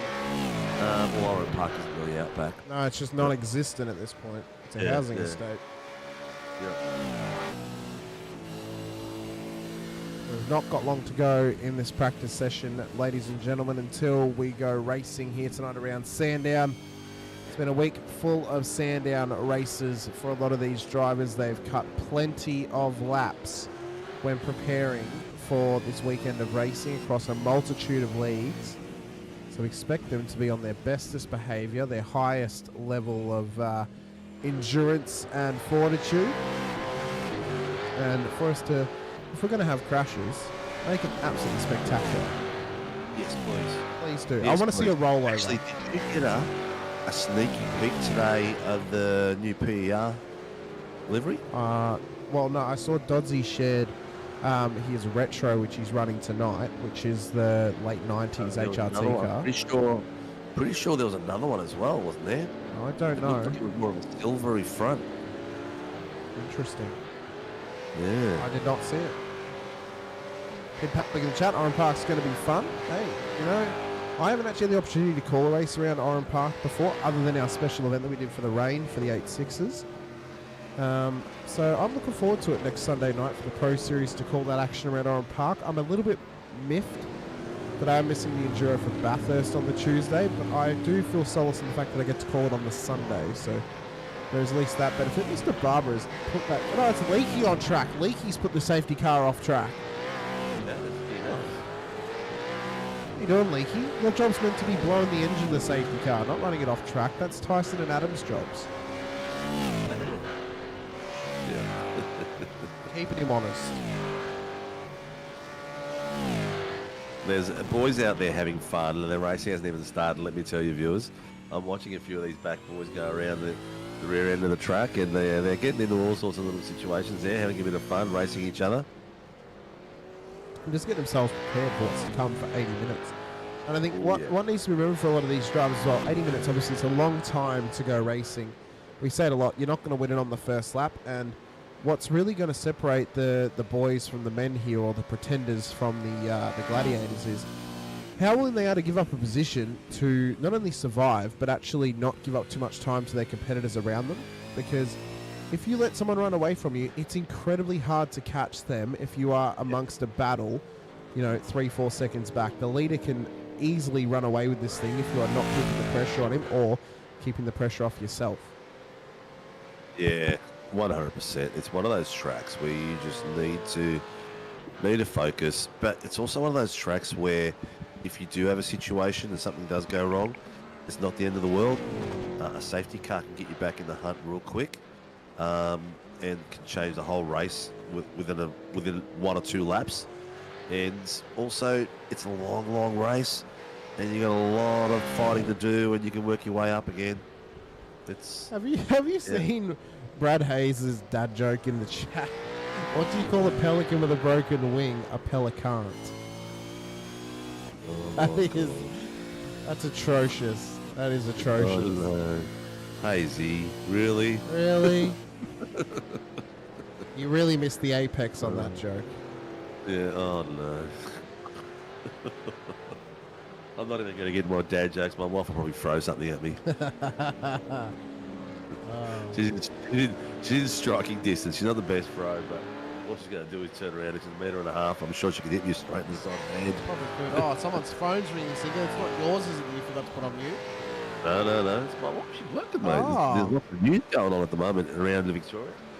I'll tell you some inside points here and there. Oh, yeah. I better not. I'll get myself into some serious trouble. Another retro out there as well, Singo. I just want to quickly shout out Shane Randall running the 2008 SVG SBR livery on his car this weekend as he's had to tow it back to pit lane. Plenty of retros out on track representing ye old race cars. Oh, that's way wide for Blake Delaney. Oh yeah. Did well to get it back on track. Tanak didn't go too far off his line either then. I just realised it's the only night I don't have a driver. You got one. It's Jamie Davis. Just force him to race on the Sunday. Ladies, you can't race on a Sunday now because of work, but he needs to win that title. I'll tell you what, on a Tuesday night. Send Dean for Sundays. Dean, really? Yeah. Oh my God. He's I don't think you can get him back into a V8 again.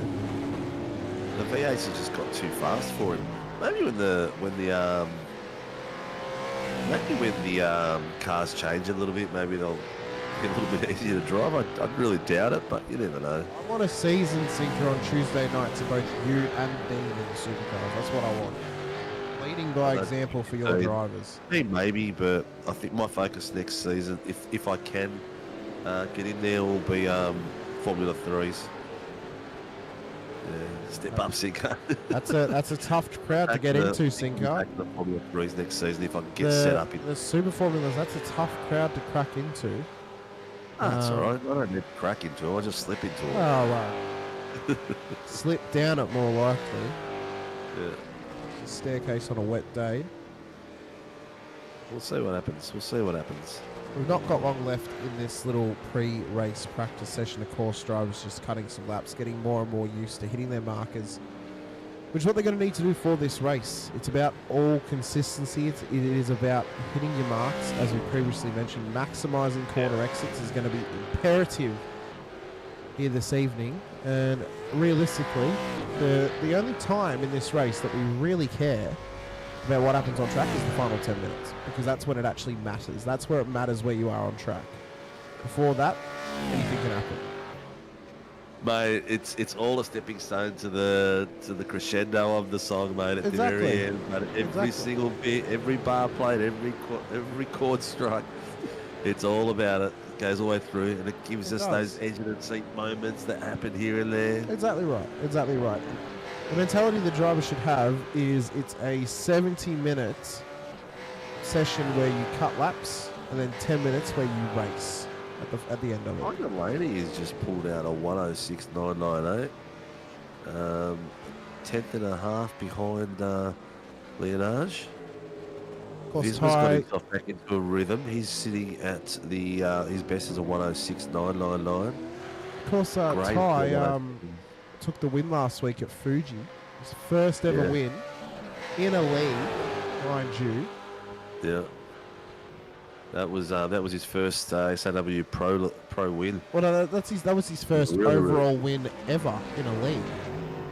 He's never done it in any other league. Overall. That was his first ever overall win in a league, either for the Supercars or just at all. Who's that behind Ty? Mark Houghton. That's Mark Houghton in his 54D Monaro retro livery. Someone say KFC?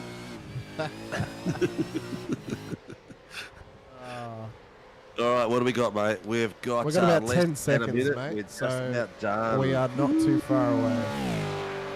Not too far away. Brad Hayes, both Tuesday night and my split 3 vets Thursday were literally an 80-minute sprint race and an 81-lap sprint race. Was insane, and that's what it is.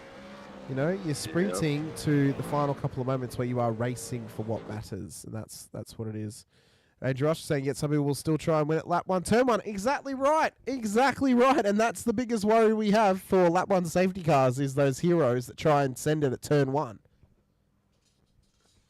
Here we go. 26 drivers. We'll get our starting grid up on the screens for you now. This is how they will line up for round 6. And the first Enduro of Season 3 of 2024. Rehan Leonage will start pole position ahead of Blake Delaney out of P2. For Phoenix Racing Team and Fishing Motorsports, respectively. It'll then be Mag and Turbo Motorsports, Bruce Tannock lining up alongside Dylan Gray of DK Motorsport on the second row of the grid. So an all Phoenix Racing Team third row with Will Brown and Tim Mulford alongside each other. Connor Nixon, Brad Doble in behind with Anthony Visma and Sho Kanatake making up the top 10. Troy Stone Street, Harry Dodds will then line up in behind them for WKMP Sim Sports and Pacific Esports Racing, respectively. We'll then move back to Ty Delaney and Stephen Kennedy with John Gallen and Darren Lobb lining up in behind them. Troy Dooley, David Coleman make up the 9th row with Stacey Boyd and Jack Andrews making up the top 20 with Andrew Cowan, Mark Houghton, Martin Lipsky, Shane Randall in behind them. And then Trav Daly and Steve Vella at the back end of the grid with rear of grid or with penalties from that qualifying session. Trav had a rear of grid. Vella had a +5 position penalty from qualifying, both for impeding. But Vella's was for making contact while impeding as well.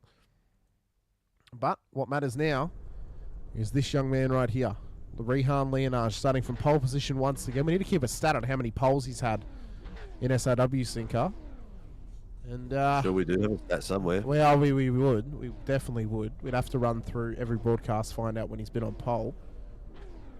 But he has an opportunity to get it done here tonight, but it's going to be a long way to go. And starting alongside Delaney in that 888 car is it's going to be a tough task for the young fella. Yeah, it's a key is going to be this start, putting the traction down early. He's on the inside, and Delaney's got the outside movement as well. So it's going to be interesting to see if Delaney can get a good start. It's going to make it a little bit hard for him, but who's in the corner first gets the corner first. So it should be very interesting all the way around. Can you imagine them going 2x2 for the first chicane? I know, right? If they could have that happen. But lights are up. We're going to go racing around Sandown for 80 minutes to come, and we go off the start line for Leonage and Delaney alongside. They're side by side towards the braking zone of turn 1, and Leonage will lead them round for the first time. Tannock trying to put a nose up the outside of Delaney as they come through 2 and 3. There's contact with Tannock and Delaney in behind, and it's a massive check up early on. Oh my God. Anyway, I just had a gut feeling that was going to happen. Apart from that rotation, everyone else is doing really well. Dylan Gray's caught up to, not caught up, but made his movement all the way to Leonage. Leonage has already got a 2.4 second gap. That's probably helped him at this stage. Getting Delaney to the back of the field, that's going to hurt him significantly now. He could come in for an early stop, maybe just put some fuel in it and then try and come in a little bit earlier than anyone else. We might need a safety car to get back into this one. As they come up. Would it be the first time we've seen him come back from 27 places all the way up to the pointy end of the stick? So, in saying that, Sean Rigby in the chat said same as Tuesday. He was involved in an incident on lap 1, turn 2 on Tuesday. Guess where he finished? P3 on the road. There you go. So it is we've seen Blake do it before as well, where he's finished in the top 3. Oh, my back end screen. There's a bit of going on there. Mr. Cowie has nearly got himself into a situation then, and just going to flip my camera straight across to him. If I could just find him now. Dylan Gray leads Will Brown around through turn 6. Rehan Leonage already starting to push this gap out just about at the front end of the field. So it's going to have Cowie battling it out as well. Mulford and Visma have got Connor Nixon right on them at the moment, as he's now snuck past them as well as they come round the final couple of corners to start lap number 3. This is how they currently line up on track. Leonage to Gray to Brown to Nixon to Mulford. Visma, Doble, Tannick, Lobb and Delaney, that being Ty, makes up the top 10. So Lobby is already inside the top 10 here, Sinker. He's already up 7 places at the moment. Sho Kanatake down 4. Delaney down 20. Harry Dodds, unfortunately, down 14 positions. And at the back of the field. Daly's up 8 positions.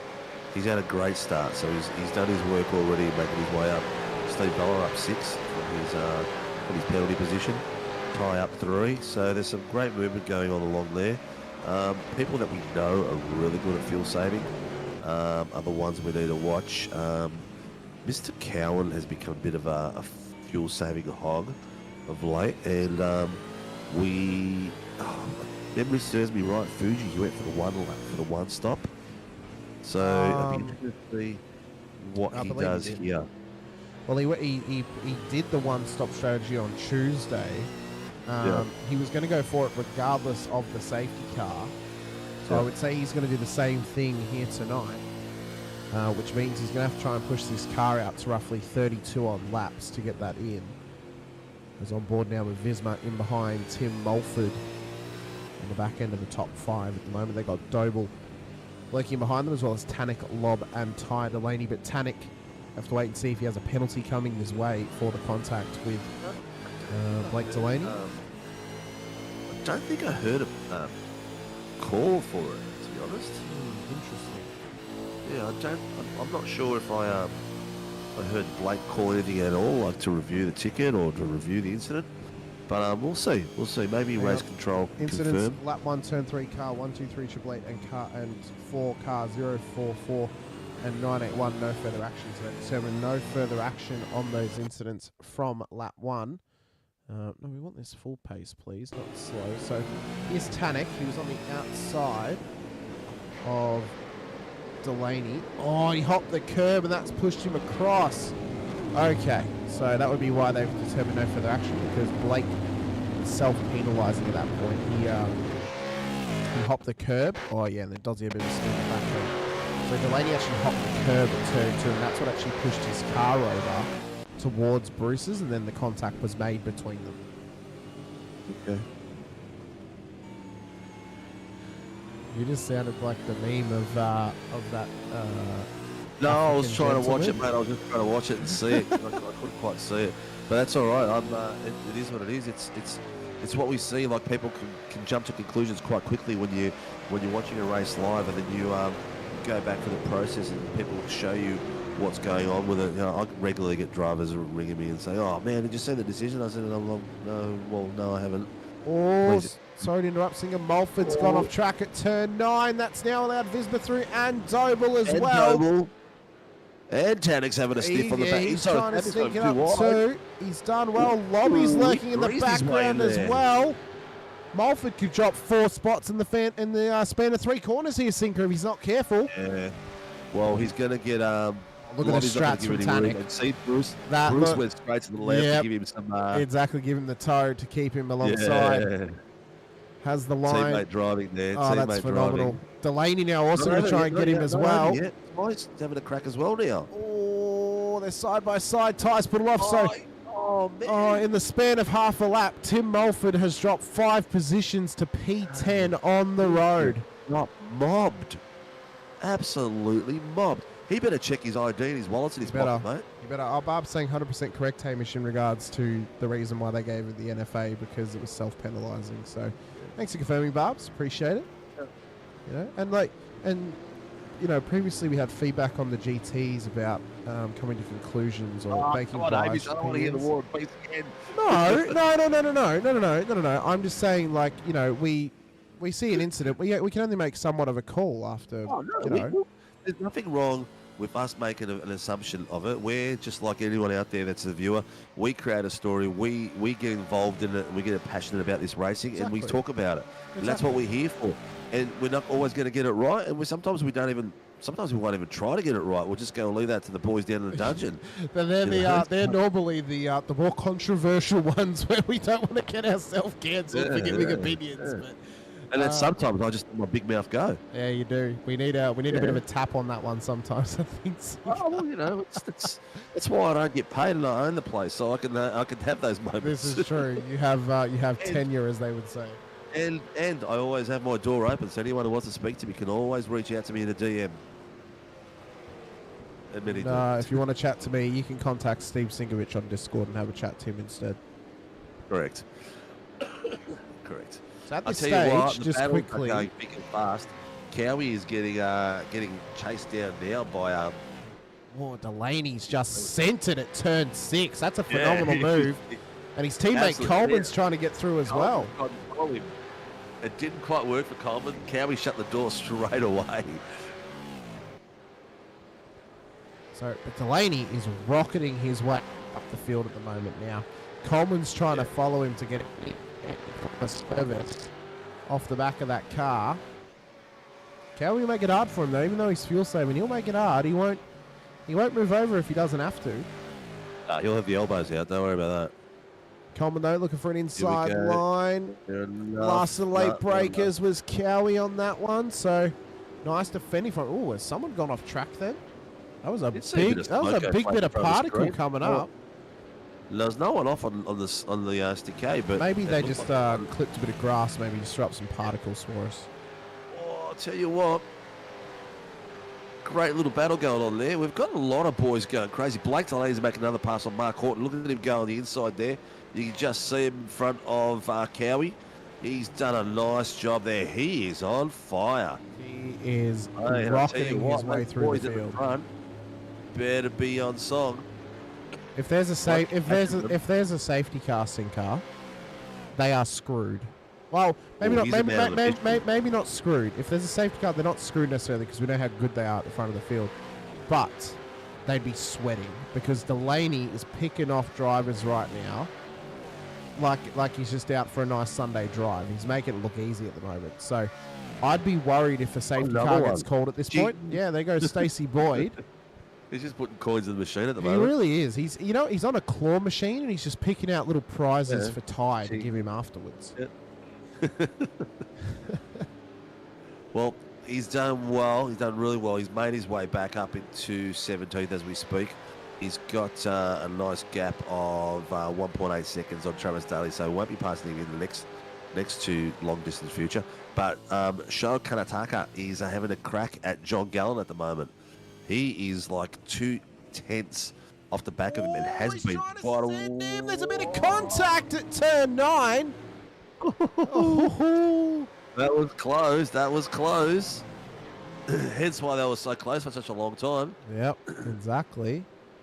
And for someone who, finally passed Cowie.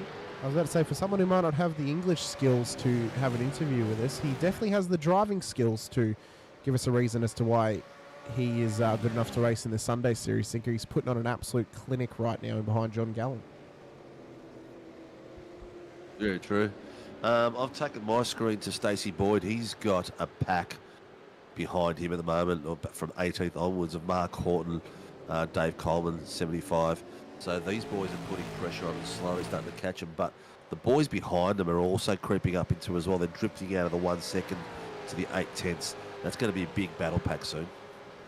Sean saying Blake to get back to P4, he reckons. I honestly reckon he gets podium. At this point, I reckon he can get podium. He's done it before. We've seen him do it before. Exactly the same sort of... I think he's done the same thing at Sandown, if I'm not correct. If my small P brain remembers correctly. I pretty much think he's done it before at Sandown, where he's came back. Same sort of situation, got into the podium. We also have to look at, though, that the further and further he makes his way back up through the field, the faster and faster and the better drivers are getting as he's coming up to them. So he's picking off some drivers in the background who may be considered more pro-am level, split 2 level sort of thing. He's obviously a split 1 level driver, but the further he makes his way through up the field, he's going to get tougher tasks of trying to get by them. But he needs to pass those. Having a look just then. That's Blake. No, in the red. Oh, probably Trav Daly, who's right on the back of Troy Dooley at the moment. So Blake's on the back of both of them. So Trav might have been defending that line, but I mean Blake's already caught up to them at this stage. Yeah. And is putting the pressure back on them right now to make his way through. We'll see if he sends it down at turn 6 or if he's willing to be a bit more patient. Trav just trying to cover the inside line, so he's already trying to drive a bit more defensively. But I mean, I would say, you know, if you're Travis Daly, I reckon let Blake pass, hook onto the back of him, and when he sends it on someone, just hook your nose in behind and make sure you've got a bit of overlap.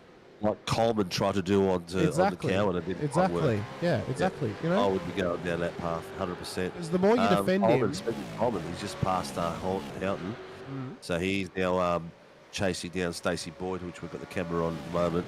So there's a good pack of boys just there. 1, 2, 3, 4, 5, following each other all the way up to your mate Jack Andrew. you still got it wrong.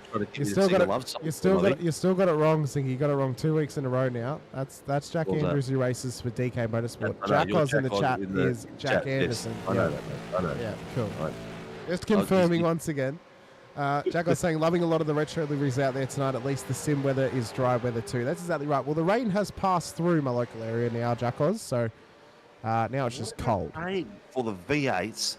And rain. Are we going to get it with the Gen 3? Yeah, it'll come. So, Sinker. So just to blanket it for everyone, any new car that gets released on iRacing, as John Gallen has an off-track up ahead. Oh my God, Travis Daly trying to get through, but he's been hooked up with Gallen. What? Oh, get an out screen for that. That was... What happened there? Was that ambitious or was... door closed? What happened? So that's already occurring. Look at the reverse. Oh, look, that's like, oh. He's past the car. He's passing. Oh, it's nearly 3 wide there. So he has overlap. Oh, I think he's put his nose in the wrong spot. That's going to be tough. That's going to be tough to call for race control. He's also, unfortunately, hit one of the other Pelicans too coming through there. No, it wasn't another Pelican because Dodsey's it was the rear end when it cut across the nose. No, when he's come through, Gallen has hit him in the rear trying to come back across the track at that point. The other car that you saw was Blake Delaney, who has the same era of HRT car but for Fishy Motorsports. So you'll see the difference on them. Gallen, of course, has the Pelican. Blake has the Piranha on the side. So quickly back to what we're talking about with rain. The blanket thing is for rain, any new car that releases on iRacing has rain. They will then be backtracking other cars for rain across the piece. So eventually every single car, same with what they did with the new damage model, eventually every car will have rain available to them. So here comes Coleman across the bottom screen as well. And we've got Blake in his beast mode car as well chasing down. So there's a couple of really close battles going on. Randell's on the back of Harry Dodds. Andrew on Vela. Travis Daly is absolutely mobbing Andrew Cowan at the moment as well. And further up, there is this tight battle happening with Ty Delaney, Lob Tanek, and then Visma, and then Brown, and Brad Doble's lurking in the background of this battle as well. So it is happening absolutely everywhere at the moment. Great little fighting all over. The boys are keeping us entertained left, right and centre. You'd almost want...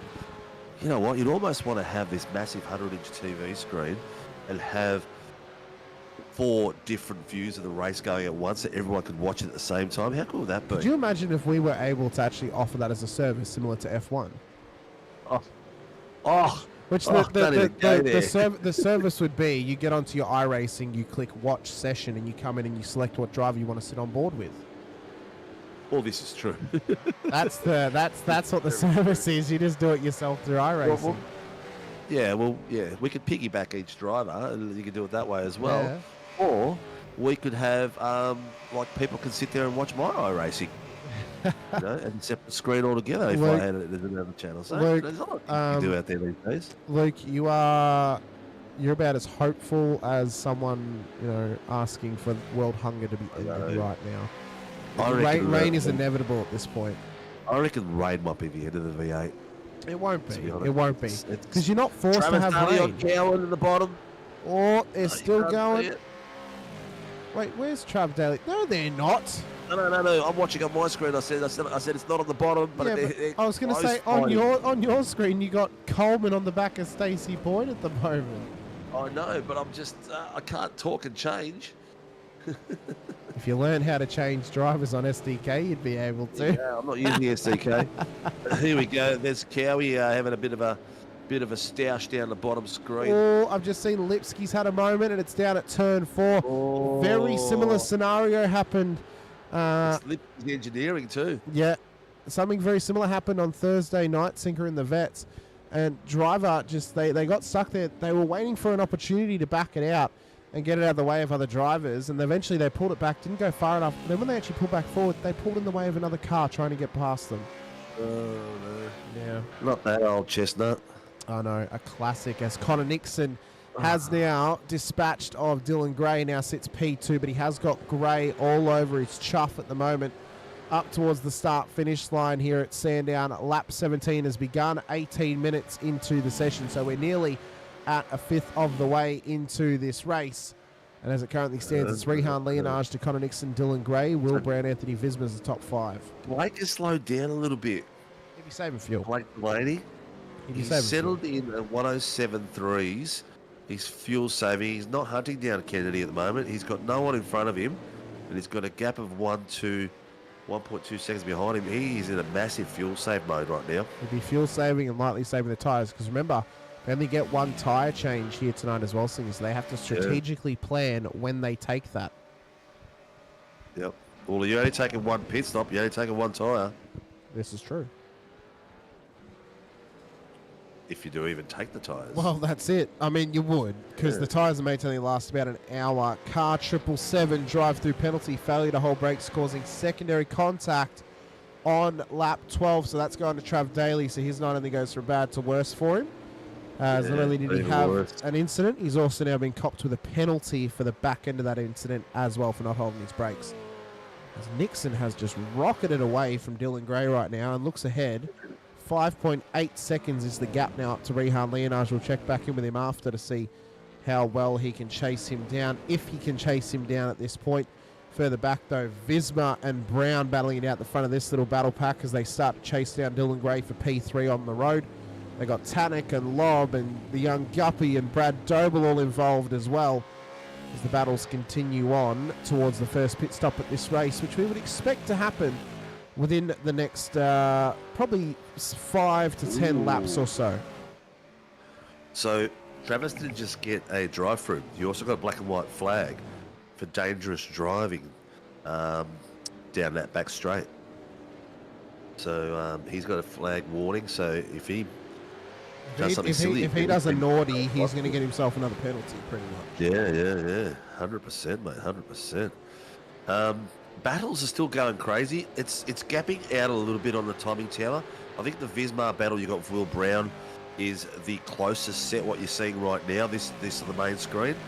Everyone else is starting to gap out and trying to. I think they were all worried about fuel saving now and see what's going on. Martin Lipsky is down the bottom, mate. He had a spin. He's a lap behind at the moment. He's sitting in 26th place. So unfortunately, he's had a bit of a spin about 2 laps ago, and he got caught out. But that doesn't mean his night is over. It just means he's got a bit of work to do. Because we are now at the 20-minute mark of an hour and 20 worth of racing. So we still have another hour to go. We still have a regular length race to go, Sinker. Yeah, we do. We certainly do. I'm still looking at my wife, give it a wink and see if she's going to dial us a pizza. What? So I haven't had dinner tonight well, yet. you know what? Now that you brought it up, I'm just going to openly ask you about it, Sinker. What you going to be ordering on that pizza tonight if you do get one? I was a big Capricciosa fan. Oh, yeah. But lately they're just putting too much on it. It just becomes soggy. So I've just gone to the pepperoni lately. Mate, I respect it. I love a classic pepperoni option. Even a classic margarita as well. Most recently, I got a pizza which it was like the garlic base, cheese, had some bacon and chicken, pineapple jalapeno on it with some like tomato, but the tomato base kind of like spread over the top of it. Top tier. It was fantastic. What's our pizza place called, babe? Like, you just give it a shout out If to you it. are in the western suburbs, anywhere near Caroline Springs, Taylor's Lake, Stella Pizza does a killer pizza. Oh, well, absolutely amazing. I'll shout out So, my give it local. a shout out. I'll shout out my local as well. Then Jack's Yep. Pizza Shack in my local area as well. And If you look it up, if you'll you find tell out where them- that is. If you tell them it's the big tall dude with a real cute kid and the wife that comes in on a Friday night, they'll know exactly who you're talking about. They'll know they're My- talking. my They'll know young you're fella's talking got a about big Dean. design. They'll know you're talking about Dean if you say that. No, my boy's a cute one. I'm just the big fella. Dean heads down a pub on a Friday night, mate. Steph saying pepperoni with mushroom and works olives. good, I I am not a fan of mushroom and olives on a pizza, I must admit. Mushrooms are okay, but olives is a no-go unless it's like a little I bit. love them. I do love them, but of late they've just been too. People are overloading it. You know, it just Yeah. gets a soggy pizza out of it. Yeah, you I just think need to back off if a bit on the. if you got the olives on there, Yeah. it's just got to be one swift little pinch of olives, kind of nicely spread it around, just to get a little bit of saltiness on there. You know, too much, just overkill. Just looking at the livery there of Harry Dodds. Yep. And he's got the Lake Edge as a prominent figure He there on does. the side of the car. He does indeed. So to Yeah, make up very, for very prominent. what It's, would have been the it's- Mobile One is Lake Edge Holiday Unit. I'll hold it back a little bit from the Pelican, and Lake Edge is a main force on that. Hey, if you look at it as well, that car also is without Lion and also has the Pelican on it as well. Barb's saying, how good is the racing? The racing has been absolutely stellar thus far, Barb's. It's been incredible, some of these battles. We've started the trend now, the chat talking about pizza. Andrew Russell, chicken satay pizza. I respect it. I love a chicken satay pizza. After the Queenslander, you'd have pineapple on his for sure. Yeah, with a potato scallop, as he would call it as well. Tannock hitting the back of Will Brown at the moment. He's having a great go. He's going on the inside. He's got the inside line. Too wide. Tannock is not finished here. Neither is Will Brown. Up through two. How the hell have they made it through there? Oh, look at Lop take advantage of him there as well. Sneaking up. Bob saying, stop talking about pizza then. He got mugged, mate. He got He he didn't get changed for that pizza. Yeah, mate, that's Lobby right. and Tannock took that whole tray and took off with it. He paid for the delivery fee and they forgot the garlic bread on that one. Yes, Barbs, I was thinking the same thing while we we're talking about the pizza. What are we talking about pizza for? It's because I'm hungry and haven't had dinner. Oh, look at him go wide. Will Brown's gone wide. He's That'll come be a back on the slow track. down. He's dead behind. That'll be a Young slow Tiger down. Lady by the look of it. And Doble as well. Yeah. Has also got past him too. Does this race setup look just as stable as his quali setup did, Sinker? I don't know. There was a little bit of a wiggle on exit of turn 9 for Brad Doble. Howie is on the back of the bottom screen, chasing down Dodsey. Former teammates of centuries past. And doing extremely well there. Visma is in 6th place. Were they teammates? Oh, ages ago. Dodsey Yeah, raced for Performance PR. Racing. Yeah, he did. Yeah, a long time ago. Probably season year 2 of SRW. Interesting. Oh, you learn something new every day. To, who did he go to from there? I can't remember. So he was previously at Juiced before Juiced. Yeah, went Frogley somewhere Juice else. Racing. He was previously at before the Pelicans. Oh, Cowie's missed that break Oh marker my god, he has completely, to. man. He's absolutely blown it up Yeah. in turn 1. Yeah. Sean Benici in the chat with us. Great to have you here, Sean, as well. Of course, I mentioned Steph Piccoli's out there with this. Luke Almer saying they both did the same to Visma. It's just great team tactics at that point. You've got to be smart out there. So the main battle pack is still the boys there. I'm just looking I've at- just learned as well that Sean Rigby, who I did not know much about before Tuesday Night Sinker, also used to race for Pacifics for Performance Sim Racing as well. For going There to you his go. new team of Platinum Racing. So Have a look at this. very Travis good. Dudley's on 13 incident points. Wow. Yeah, He needs and to be we're only careful. at the 26-minute mark. I So thought- he's I going to thought- be... I thought you'd possibly what? actually change to Trav at that point, but you hadn't. You still had your No, I didn't. No, I hadn't changed them, mate. I hadn't changed That's them. all I was good, still, that's I was all just good. looking at the points still, mate. We can The go other on one board with him, high. Andrew. We can go on board with him just for turn 2. I'll tell you what, we'll go on board with him for a whole lap. We'll see how the pole sitter and P1 on the road does at the moment.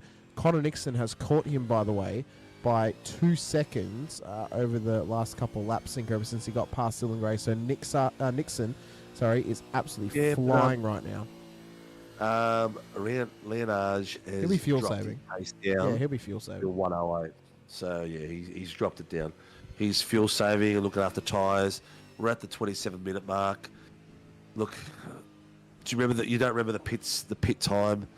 From Tuesday night, do you? Would have been about 30 seconds or so. For the stop time. Oh yeah, Jamie lost 30 seconds. So his pit stop was about, I think, 10, 13 seconds, something like that. Yep. So they lost about 30 seconds across the pit stop. So Look look at all how these lovely smooth viewers he out is. there, 46 out on YouTube. Please like, subscribe, and hit the notification button so that you will get the little ding every time we come on screen for you. I just want to point out, look at how smooth Rehan Leonage is through these corners across these curves. Oh, it is ridiculous. Brado saying, "Oh, stop Hamish. This is why kids expect the world, because we spoil them and give Rushworth a lap on board of Leonage." We like to give a lap with some drivers out there, as best as we can. We've got my bottom screen right now, mate. A great little battle going on with Mulford leading Troy Stone Street and Steve Kennedy. Ooh. These boys are only like 3 to 4 tenths apart and hunting each other down very aggressively, actually. Yeah, they're having a nice little friendly scrap at the moment. A bit further back, this battling that these drivers have been getting involved with has actually now allowed Dylan Gray to run away from them somewhat here, Sinker. He now sits 4.7 seconds up the road from Bruce Tannock at this stage. Darren Lobb is right on the back of Tannock at the moment, and we will see how they traverse their way forward. If Visma starts to put pressure on them, although he's under pressure from Ty Delaney at the moment, who's starting to just continue to apply it, as Cowie's had a moment in the background, Sinker. He's had a few, mate. I reckon he's having tyre issues. I've seen him go off in the quite possibly about 3 times lately. Let's have a quick look what's happened to Cowie. Oh, was it turn 1 again? And has he spun it round? Oh, he's carrying way too much speed into 2 and then hard into the wall. Unfortunate. And Mulford's now also dropping as well. He's had an off track, it seems. Where's Cowie? Yeah. He's still going once again, but he's back out on track, but he will need to bring this thing into pit lane. This may stop him from doing the one-stop strategy here tonight, so he may now be forced to go for the 2-stop. Yeah, this could be. And the fact that he's being forced into a pit stop here could trigger some others to go in as well. It could quite possibly. We are at prime pit stop territory for the 2-stoppers in the field. We're still about 10 minutes away from a 1-stop. No, Howie's going to keep on going. So he is actually going to keep going and just push on till the 40th minute to lock in that 1-stop strategy for himself. That's Stone Street. And then, of course, as well in the background, Kennedy too. So what's this happen with Stephen Kennedy down at turn 9, Dandenong Road. So he's at the top of the hill as he's chasing down Mulford. Oh, just carrying a bit too much speed in there. He's lucky. He's very lucky. Opened the door for Blake Delaney to come through. Blake's starting to catch these boys now. He was sitting in 13th, just comfortably behind these guys. And now he's in 12th, working his way up again. He's got Stone Street with 7 tenths. Who's that flashing their lights at the moment? That'll be Mulford wanting to get past Lipsky. Yep. He's made it out of the way. I'll tell you what, it's not an easy one for them. It really isn't. That little fight there is going to heat up soon. Look at the top screen there. Lobby and Tannock are just going flat knack up. 107.8's their times at the moment. Leonage 107.6. Just absolute hell for leather stuff at this stage. Nixon has started to catch up to Leonage once again. About 2.4 seconds is now the gap at the front of the field, and Tannick is in. Tannick is in, yeah. And so is Cowie as well as Boyd Sinker. So they have gone in early. Yep, he's triggered a few. And I think this will actually now probably confirm a 2-stop for some of these drivers as well. Is Lobby going to stay out, or is he going to follow his mate in? Well, Lobby's... Or is his mate racing him, trying to undercut he hasn't gone in, so he hasn't actually gone in. So we'll see what the strategy is here for Lobby. We know he is a top-tier fuel saver. I don't know if he can save 48 minutes of fuel without a safety car. So I think he may be able to get to the 40-minute mark, which he would need to for the 1-stop. But it is it's going to be ultra close. Blake Delaney, before the pit stops, he's got himself into 11th place. And he's not far off 9th. He's still hounding them at the moment at the back end of the top 10. So it's going to be very interesting what happens in the pit stops when he comes through. We can see now as well, Connor Nixon is now within distance of Rehan. Gray's in for his pit stop. Lob is also in. So is Ty Delaney. So is Brad Doble. Will Brown has stayed out. Visma's in. Mulford stayed out, as well as Blake Delaney as well. So they're going for the track position. Have a look at his pit down there. What about Sho Kanatake? Does he come in for his pit stop? He does indeed. So Sho's in. What about Coleman? He's in. Randall stays out. Dooley stays out as well. Dodds. They're all slowly coming Although in. Randall's already taken a stop. He came in on lap 26. Dodds has stayed out. What about Vella and Tannick? Although Tannick had the pit stop last lap. Here comes Lobby. So Vella has stayed out. Bruce Tannick is going to try and drag race him down towards turn 1. And in fact, he's actually lost out on Lobby here, but Lobby has gained on Dylan Gray in the pit stops. Tannick side by side with Vella. Gets the move done into turn 1. He now moves up in behind Dylan Gray. I thought there might have been a car that went off wide. Up to 5th place now. He needs that pit stop When though. he's taking a gap on Dooley behind him. Nixon and Brown are into the lane, so Leonage has kept going. Yeah, I reckon Delaney's going to go. No, he's in. Blake Delaney's in. He's followed those boys in. Very interesting. So he's now in. Where is Lob? Here he is here. Dandenong Road just about. I reckon they come out. I reckon they come out ahead of Lobby. I reckon Nixon and Delaney, I reckon, stay out ahead of Lobby here. Nixon's already out. Down towards exit. Lobby's now coming around the final corner. Where is Blake Delaney, and when will he come out? No, I think Lobby's going to have him here. He has. So is Dylan Gray. So is Bruce Tannick. So Delaney's going to come out in behind Mulford, and he's made his way all the way up to P7 on the road now. Here, Sinker. Ty Delaney is around him on track, in fact, and he's actually gotten past both his dad Blake and Tim Mulford as well. But the battle now continues on as Rehan's down the pit. So eyes go to Connor Nixon on if he can get past him. He does. He has got no problems at the moment at all. Although in saying that, Nixon had a 57 lane travel, so I can't see him dropping, 10 seconds to Rehan off the back of that pit stop. Yeah. He's out now. So he has. He's dropped a heap of time to Rehan. So Rehan's already on track. What's the interval? Rehan's on track. He's 43 seconds. Yeah, it's dropping that. There it is. That's fixed. 11 seconds. 11 seconds, yeah. He lost 6 seconds in that stop to Rehan Leonage. Absolutely insane. If we get a safety car, it's anyone's game. If we don't, it's really going to come down to that strategy, as we mentioned. Yeah. Lobby, though, P3 on the road, has now managed to get past Dylan Gray. But they will need another stop, we would assume, for them to get home. They haven't made it to the 40-minute mark. In fact, no one waiting has. for the safety car. Well, if they get the safety car, they won't need another stop. So that's what they have to rely on at this point. But If anyone out there wants to see someone out there, please let us know. We'd love to be able to show the whole field all the time, but we can't. We do have the battles at the moment of young Ty Delaney with Tim Nolford, Blake Dunning, Brad Doble chasing him down. And then Hamish has at the front screen with Mr. Lobb and Dylan Gray fighting for the final step on the podium at this point of the race. But we're only at the 37-minute mark, so we've got a long way to go yet. Very long way to go, mate. Very, very long way to go. We're only 3 minutes away from the halfway point of this race.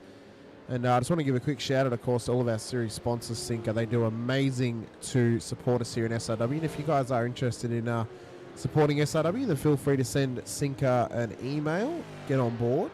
But of course, we have to give a shout out to Warren & Brown Tools, our title sponsors here on Sunday nights, Tuesdays and Fridays, continuing their much loved support on the Supercars and the GT action. As well to Cooler Master for picking up the support on the Wednesday nights for Super Formula Lights. Shannon's for continuing their support on the Thursday GR86 Nationals. And as well to our other sponsors as well, DSL Rail Services, NeuroPower, Shunt Scenery, and Grim Industries, the home of the V8 Coffee Table, which can be found on Prime Video's Top Gear Australia. And as Singer mentioned, if you're willing to splash the cash, makes one hell of a Father's Day present, with Father's Day not too far away here in Australia. No, it isn't. I keep yelping about it in the socials, and hopefully I'll get a really nice Father's Day present. But all I really want is a painting for my little boy, so I can frame. You know what would be the best Father's Day present, I think, for you, Sinker? What's that, mate? Is if everyone out there got... is if everyone out there watching right now, or who watches this stream back if they're not watching with us live, if you guys are liking the content and you've got friends who you think would like it as well, send it out to them, get them to subscribe as well if you want. And if you aren't already subscribed, be sure to hit the like button, subscribe, and the bell icon, so you are notified whenever we go racing. We're trying to get our numbers up. Any engagement we get will be fantastic. It'll help us bring you more racing content to your screens at a high level that we hope to do week in and week out, race in and race out. The support is much loved out there for anyone who is currently subscribed. If you're thinking about subscribing, please do. It is free, and it'll help support us at SRW, and as well as help you find our streams a little bit better, in case you don't want to miss any of them going forward as well. 100%. Look, it's starting to heat up a little bit again. The pit stop's gone through. There's a battle packs happening. Blake Delaney is right on the back of Mulford at the moment. He is making a good old crack at it. He's in the bottom screen, as we see. Down the front straight. He's tucked in on the inside. He's got overlap. Is he going to be able to break him earlier? He is. Mulford actually braked earlier than Delaney did. You saw the nose just dip down. He's got it done nice and clean. In the background, we did see, looks like Cowie went first quarter again wide. He's really having a struggle tonight, isn't he, Sinker? It's not his night at the moment. Great on that front straight. Maybe his bias is possibly a bit too far rearward. I've go off that same corner about 4 times tonight. I reckon he's running too rearward of a bias on that car. I mean, Sandown as a track, it much prefers the more forward bias, 52.5 or even higher. Blake is on fire. He's just cracking past him. He's gone 2 seconds nearly already, and it's only one sector. He's just on fire. Think the one driver in this field, or one of the drivers in this field, who would not be hindered by a safety car, it would be Blake Delaney, because he's racing at pace, but he's also and he's attempting to get forward. 100%. Exactly, because his fuel saving would be for nothing. If we stay green, it helps him because he can save fuel, and he can take the lightest stop on the second scheduled stop, which should help him make up some actual on-track position in comparison to his competitors out there. We've got on board here with Choice Stonestreet on the top screen at the moment, trying to chase down Anthony Visma at this stage, as well as Will Brown. This is a battle for the back end of the top 10. Both Stonestreet and Visma just on the battle. He's really not, and I reckon... What's going on? Where is Cowie? Where is he? There he is. Oh, he's carrying massive damage. Oh. He did that coming off the first quarter, I think. Felt like a front lock-up. Oh, and then he's caught the curb. Gallen did he did the exact same thing in the shootout on Tuesday night, Sinker. Oh, terrible. Exact same thing. So let's just quickly here. Go on board with him for a second. I just want to hear how he sounds when he's breaking into that corner.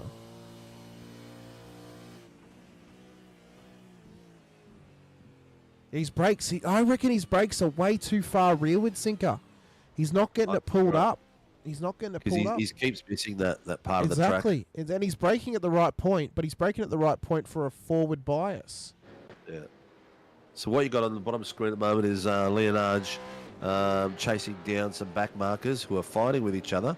So he's getting there pretty quickly. I think it's Vella and Davis, if I'm wrong. Yes.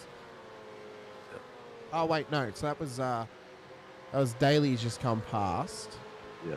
Vella's in the background. That's Mark Houghton just ahead of him. Houghton, that's it. Yeah, oh yeah, he's just come past Troy Dooley. Sorry, so yeah, Troy Dooley and then Mark Houghton just ahead of him at this stage for Accelerate Sim Racing. He's unreal. He is unreal. It feels illegal for him to be this quick. It really does. I know there's been controversies about supercars in the past on iRacing and stuff like that, but this honestly, it feels wrong for him to be this fast. I mean, but hats off to him. He's an incredible talent. Era of drivers coming really through. is, yeah. Like, yeah. It's like, I really hope this translates into real racing for him as he gets older. He races karts and stuff like that. Yeah. And, you know, drivers can be fast on the sim, but it may not translate to real world and vice versa. But if it can translate for both for him, he's got one hell of a future in amongst Australian motorsport at the least. Yep. I mean, we could be looking at, you know... Sorry. No, you're right. Blake has already caught Ty. He was nearly 3 seconds behind him when he passed Mulford. He's down to 0.6, so he's done a cracking job. Sure. Do you reckon they battle this out, or you reckon Blake pulls, are you grounded if you don't let me pass? Two different strategies. The strategies aren't too different. Blake has gone one lap longer than Ty. So obviously his tyres are a little bit fresher at this point. I don't know, we'll see. They'll work together, I think.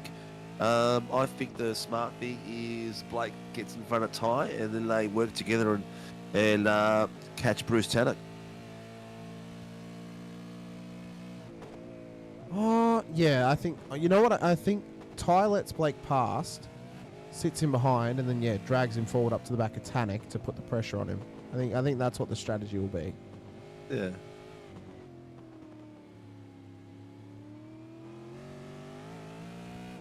Tell you what, I mean, I'd try to help everyone out there that's in our community, SRW. We always talk about different people that sponsors different people. You know, like we talk about Shuns, the Lake Edge Caravan Park. Just quickly, Ty's just let Blake pass at turn 6. See, there you go. But you got to shout out to Leonard and their setups, because I know Dad does the setups for the team, and that car just looks so well planted, man. Have a look at it as it comes. I've got it on the bottom of the screen. Have a look at it as he comes over a curve, and the way the car settles straight away. It just rides a curve up, rides a curve down. When he comes down to these S-bends later, he takes them quite aggressively. And you can see the front end of the car. Watch how it plants really quickly. If iRacing will show us that view. Here we go, watch this. Look at that. How quick does that settle? That is unbelievable, isn't it? That is a great setup. It's ridiculous. It's ridiculous how planted that car is. Yeah. You know, this track can be notoriously loose on a setup. They have got that thing wound up to 11 right now, and just got it as tight as possible around here. And I want to see like some of the fastest guys in Australia outside of Rehan running that setup to see what lap times they could do around here. Like, genuinely, I want to see it. I want to see Gamble have a crack on it. You know what? Between seasons, what we'll do is we will open up this track, and we'll do a time trial, just like we do with the Washington. You know, for our hill climb once a year. We haven't done that this year yet. No, we haven't yet. No, we haven't yet. We do the Washington hill climb, and everyone has I think, and there's been myself and Scott Gamble have spoken about this for vets, but I actually like the idea of do it at like Nürburgring, and you just have a session open all day, and drivers can go set times at Nürburgring in a supercar and just see what they do. You know, see what they do. The only problem is that you just can't follow a car around for the whole time. It's if you just leave it on automatic, you'll be lucky to get a car that goes all the way around. You follow all the way around. Whereas on here, it might not be too bad. I think what you would do is you'd have your 5 days of time trials, and then say your top 10 or your top 10 times, then have like a shootout final on the weekend, maybe a Saturday or a Sunday, and you just broadcast the top 10 shootout final. But they have one lap to do it. Oval and Brown have just gone in the pits. Very interesting. Yeah. Oh, no, I suppose they could make it home from here. Yeah, Coming slightly early. They They could make it home from here. The hill climb was we had the GR86, we had the Couple of different cars. V8, The Pro we had 4 we had truck. 8 different cars. We had the truck, so we do it every year.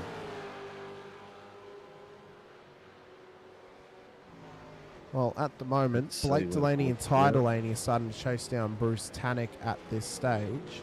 Yeah, pretty much predicted that, didn't we? Yeah, we did. You know, Blake just pulls Ty forward with him, and they save a bit of fuel. I think Tannock's probably saving as well at this stage as well. He may just let them past and let them drag him forward as well. If Blake gets tired of saving enough fuel behind him, Ty can let him pass. Blake will- Ty can come past. Yeah, and then... correct. Oh, Blake's Correct. in. Oh, Blake's in. Blake's in. Well, there goes our predictions for that strategy. No, well, he's done the right thing. He's caught him. He's got Ty on the back of him, so Ty's got a bit of work to do there. Blake is in. He'll make it for the rest of the trip home from here. He will. Let's see where he comes out. Oh, Visma, massive lock up into turn 1. Runs it way wide. He's under immense pressure right now from Troy Stone Street. We're well into second pit stop territory here, ladies and gentlemen. If we get a safety car, this is going to change things up. If a safety car gets called at this point in time, it is going to be absolutely massive in this race. No calls at all at the moment. Gallen's in the pits as well for his second stop. It is really looking like one of Aaron those. Lobb. It's really looking like one of Aaron those Lobb races. got him for the second stop. Yeah, he's in. Oh, look at that. That was The late Ty Delaney's in as well. Delaney coming out behind. Who's he behind? He's in behind Will Brown. Oh, that's it. Yeah. And Brown has had his second stop. So Delaney had a significantly longer stop than what Brown did. Car 333, iRacing Black Flag, speeding in pit lane. So that is going the way of Troy Dooley, who will unfortunately come through the pit lane. He'll only go backwards from there, but he is a lap ahead of Mark Outen, so he won't drop a position. Here we go. good for Long him. tie in the pits and out. They're already They are out. coming They're past well these ahead of boys Blake. here now. They're well ahead of Blake. Yeah. They're at the end of the let's see straight how much- already.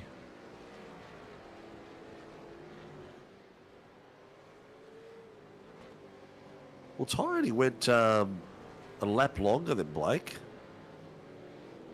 And it's done him a world of good. Look at that.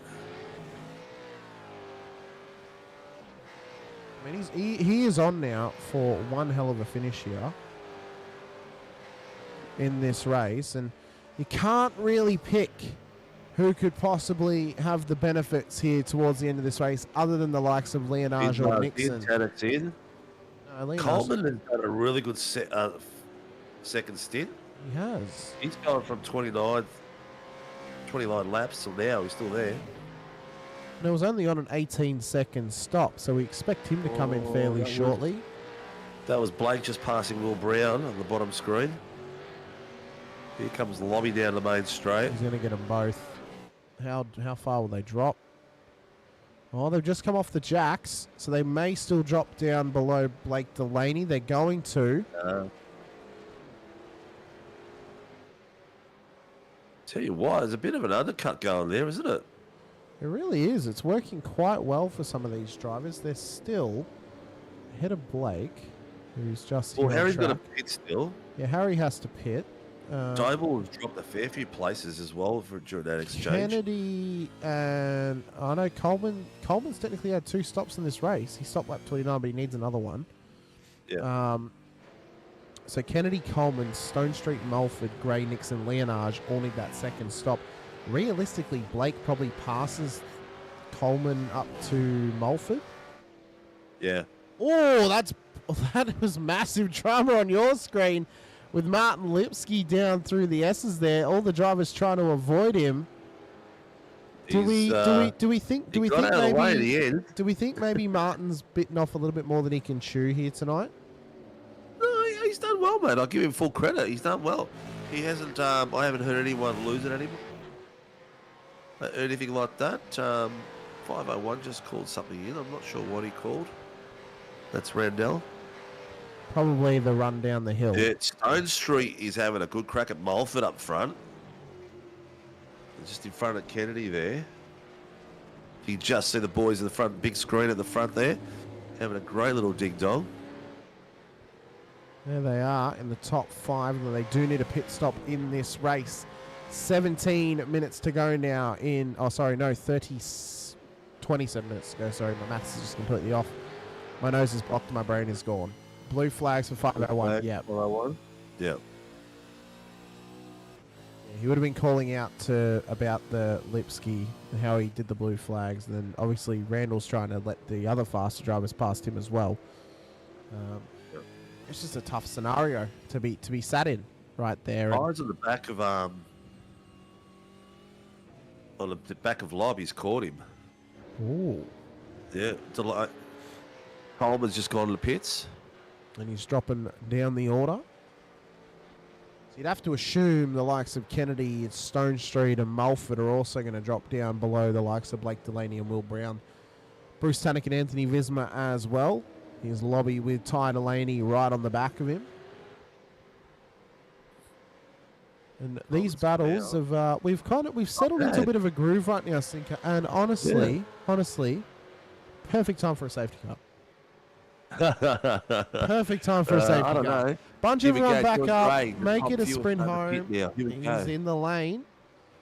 Yeah. Let's see where Dylan comes out. I'm going to put my camera on him down there. Very good. So Kennedy's now come Gray. past. The question is, will Lobby and Delaney also get past him as well? They're coming around the final couple of corners. Coming Gray's out. already dropped, Here he so he's going to comes. stay ahead of them. Look at that. Oh, is he? Yeah, he will. Or are they going to get him? Oh, it's going to be Are they going close. to get him Nah, in the he's come first out quarter? No, well ahead. He's got into a good gap there. That was close. That was very close. Now, he's going to have to let his All right. tyres warm up across this lap, obviously, as well. So these guys have already got their tyres warmed up. They're able to push on. Leonage is into the lane. So is Harry Dodds. We doubt Leonage will lose the lead through this pit stop period as Nixon also comes in. Does Mulford and Stone Street follow him through at the moment? We'll have to wait and see. So Nixon's in with Dodds and Leonage. Mulford and Stone Street not quite there yet. As Lob can just see that little green, tough retro livery of Dylan Gray up the road from him at the moment. He's got Ty Delaney, the young guppy, all over his chuff at the moment. Mulford, Stone Street, Kennedy all stay out on track. Leonage comes out P4 on the road, still provisional P1. Nixon the boys behind P5. them. Oh, look at Oh, they are feisty Nixon right gets now. done by Delaney there. Is that No, Delaney? that's Gallen. That's Gallen. That's Gallen. Yeah, he's only Lap he's car. only getting his lap back. So, Nixon's trying to not let Leonage run away from him. So, the current game on hand right now is, you can see him on screen. Leonage is only 1 second up the road from Connor Nixon at the moment. Yep. So having this, he had a slightly longer stop on the first go-round. This time they've switched where Leonage has actually had the longer stop on the second stop here than what Nixon did. That's now allowed him to stay within this fight. It's like 5 seconds. And this is what can happen in a race like this, Singer. Everyone spreads out for the midpoint, but then they all come back together again at the end when all the strategies line up together. So now it's massive moments pressure on Leonage. That'd be Lipsky. I think he's off track. Yep, right, he's rolling again. Yep. Stone Street is in the pits. He's indeed. Him, Kennedy, and Mulford are the last few. Ty, is he going to? No, not yet. He's still fighting it out with Lobby at the back there.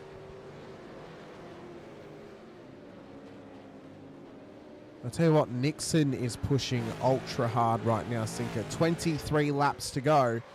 If he can get on the back of Rehan Leonage, it's going to be massive pressure to the checkered flag of this race.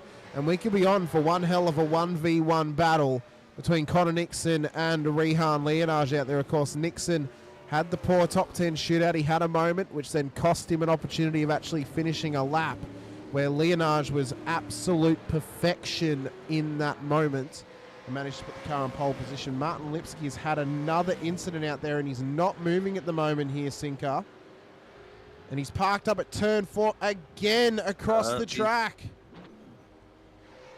Oh, no.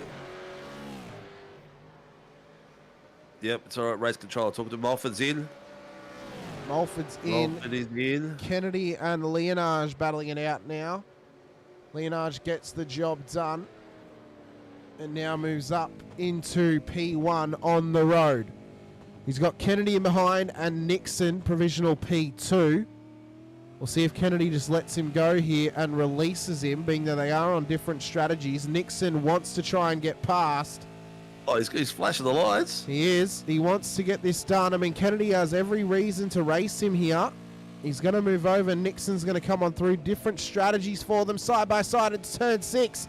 Nixon gets it done and now looks to chase down Rehan Leonage at the front end of the field here. This is the battle for the lead of this race, ladies and gentlemen. Nixon, Leonage. They had stop last corner. Caution. That is Lipsky once again. You can see him off the side of the track.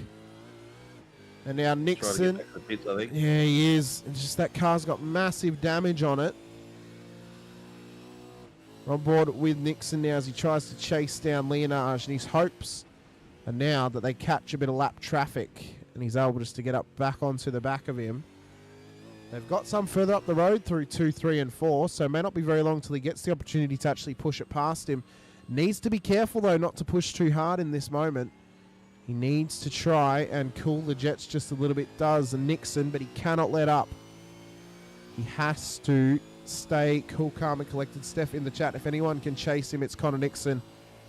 Well, we'll see how he does off the back of this. Leonard's just playing with him.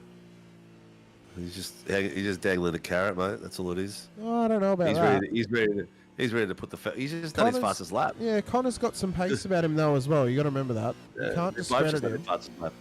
816, 846. Yes, but the difference in the difference between these two boys is very simple. Leonage is fast and smooth. Connor is fast but burns his tyres out. He gets to be too aggressive. And perfect example was that last corner exit, the amount of sway he got out of that rear end coming out. And that's what eventually would do the difference between the two of them. Leonage is a lot smoother. Oh, Kennedy had a massive slide through turn 1. Then in the background, he's managed to keep it going. He's having a decent race too. He's still yet to pit. He's the last of the pitters. Can he pull off a one-stop? Oh, he looks like he can. We've got he came in on lap 29. I don't think he can.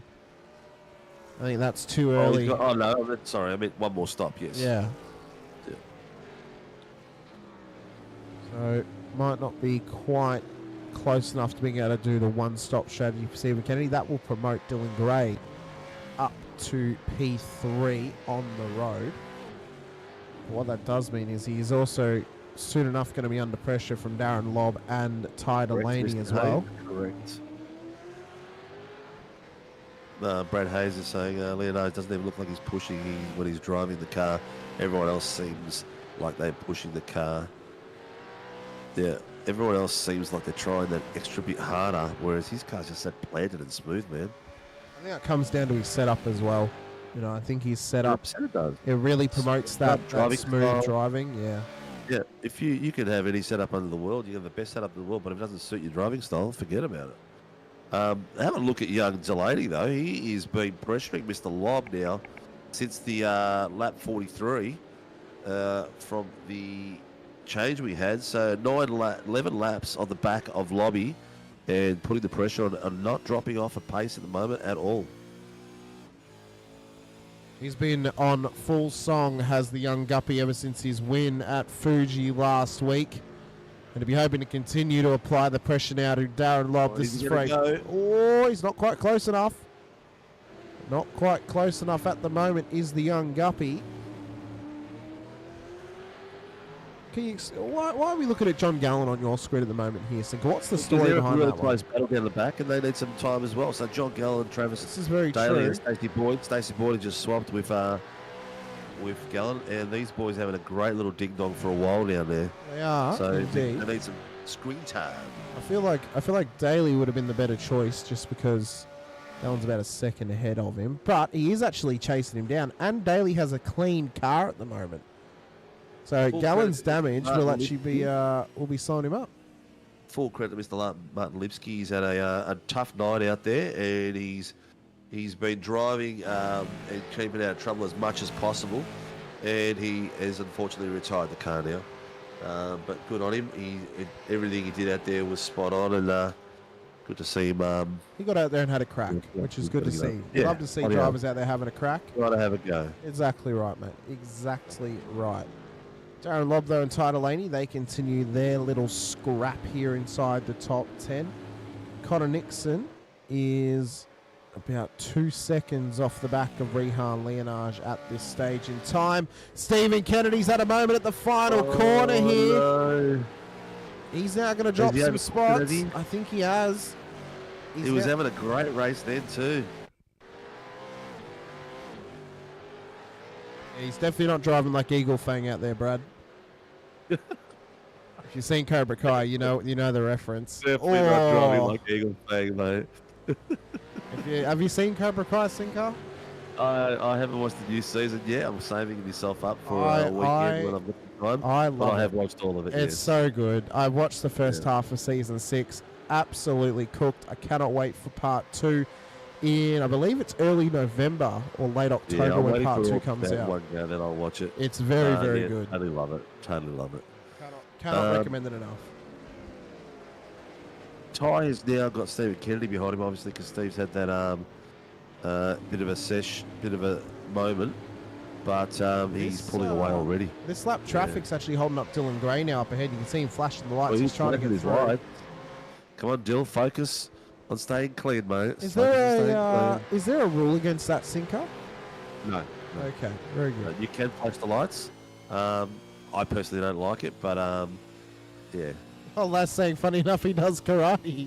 So he has the soul of a karate expert, where he settles his heart rate down, breathing exercises. Nice. Yep. He's. I wonder if he's channeling his inner Hawk, or he's maybe he's in a Robbie possibly. He's got his eyes closed. He's driving and he's doing bonsai. He's going for his black belt next grading. Wow. This kid can do everything. I think he needs to get into politics. Oh, imagine that. How well can you fall downstairs, Rehan? Very well. Okay, you're good for Victorian state leader. Oh, don't even go down those stories. I've got some inside stories on that state there, I'll tell you right now. Bruce Tannock has been pushed now by Anthony Vismar and Will Brown. Both of them on the bottom screen. Oh, not on your screen, but on my screen. That's fine. I can swap it over in just a second. Yeah, there you go. You got the top screen. Having a great little ding-dong there. Putting pressure. Brad Doble has gone into the pits for pit 3. Yes, maybe not quite taking enough fuel over the first 2 stops. Howard has gone to finally replace the front end of his car. Still in there, actually. He hasn't actually come back out on track, so that might be race over for Mr. Cowan. He might have already used the fast repair, actually, and he has to actually... He probably already used... he probably already used the fast repair, though, so now these are actually required repairs. Possibly, but he's already moving out. Oh, he's out now. Yeah. Okay, that's good. Oh, he's come out with damage still on the car, actually, so he's trying to get this thing to the checkered flag. Yep. Shokanatake also now gets past Brad Doval up into P14. Managed to make the top 10 here tonight for the qualifying and in the shootout, but unfortunately just hasn't really put the pieces together here during the race. Has Show. Lobby is gapped out on Dylan. Oh, no, of Delaney, of Young Ty. He's got it down to 1.6 at the moment. Blake is caught up to him 3.9, so he's slowly catching him. But Blake was last at lap 1. Done a killer job getting it within 4 places of where he started the race. So mega effort to get it back up there. Darren Lobb up 12 places at the moment. And he's only 1 spot away from a podium finish at this stage here tonight. Yeah, he's got one second to catch up to Dylan Gray, and we are down to the last 12 minutes. There's not long to go for these drivers. Ty Delaney wanting to get past the lap car of John Gallen as he flashes the lights at him at the moment. In towards Dandenong Road comes Darren Lobb. He's not too far in behind Dylan Gray at the moment. We've got 3 massive rounds to come at the end of this season here, Sinker, including Oran Park and Bathurst across the next 2 weeks. In the final round, out at, I believe, it was selected to be Road Atlanta, if I am correct, for the driver's choice. Oh, what was that? Is it Road Atlanta that was selected from the driver's choice for the final round? I think you might be right, yeah. Yeah, I think you might be right. Just watching the battles down the rest of the field. Car 350. Oh, we've had a requested tow by car 350, John Gallen. Off track. I'm not sure where he is. Oh, there he is back there. Is that going to be a safety car? Oh, it might be, Sinker. That's in a very poor position. Safety That's car has been called. Yep. Safety car has been my called. God. Oh, was that the accident? What happened? About to find out. Wow, there's definitely a safety car being called there. Was there net code between them, possibly? No, he's just come out of the pits, hasn't he? It looks like he's come out of the pits. You have to go further back for that one, mate. We would, yeah. I think you need to go further back to see what happened there. Might be this one here, a bit further back. So he was on track. What's he done? Is his steering broken? Looks like the rear end's just locked up. It was a hard left, so it could have been a hardware malfunction. Very could have, but that means we are going to be under safety car. We are already. The field has gone past, instructed to go past. So we are down to the last, oh my God, 10 minutes. 2 laps of safety car. We're going to be down to like 6 minutes of racing, sprint to the very end. Blake Delaney's got himself back up into 6th. What this now does is, let's break this down for a second, Sinker, because this now is a massive moment in this race, right? Rehan had a healthy gap over Connor Nixon. Yep. Dylan Gray was quite far behind Connor Nixon himself. Lobby was catching, so was Ty, so was Blake. All of a sudden, the pressure's now not just on Rehan at the front of the field from Connor, but Dylan Gray's podium is in question as he'll have Lobb and both Delaney's and Tannick and Visma and Brown right on the back of him as he tries to take advantage of Connor Nixon and Rehan Leonage battling right in front of him for the final moments of this race. This is now changed the entire game. Everything that has happened, realistically speaking, in the last 70 minutes, it doesn't matter now. What now matters is these next 10 minutes or 7 minutes, however long we're going to be going racing for. That's now what matters to these drivers, is how they approach the final part of this race. And it's now turned from an endurance race to a sprint to the checkered flag. And I absolutely love to see that in this type of race, because it means you'd have to be clean at this point to get yourself in the position to take advantage of what this is now given. Yeah, 100%. He's overlapping car. He's letting cars pass now. I get really nervous when drivers like right now, Connors, see he's far left of the safety car. You know, especially when they come around corners and the guys are overlapping and unlapping themselves, it's like, whoa. I don't think he's not necessarily far left. There's probably a car width alongside him which he could slot into to be right in behind. There is, yeah. Yeah. But not later on. Yeah. Brad Hayes, Look at the gap they've got to catch them up, man. They're going to take a little bit of whiles. I love Brad Hayes' comment. Get the script we've been reading for the last 60 minutes and throw it out the window, everyone. Buckle up all and enjoy the show. Exactly right, Brad.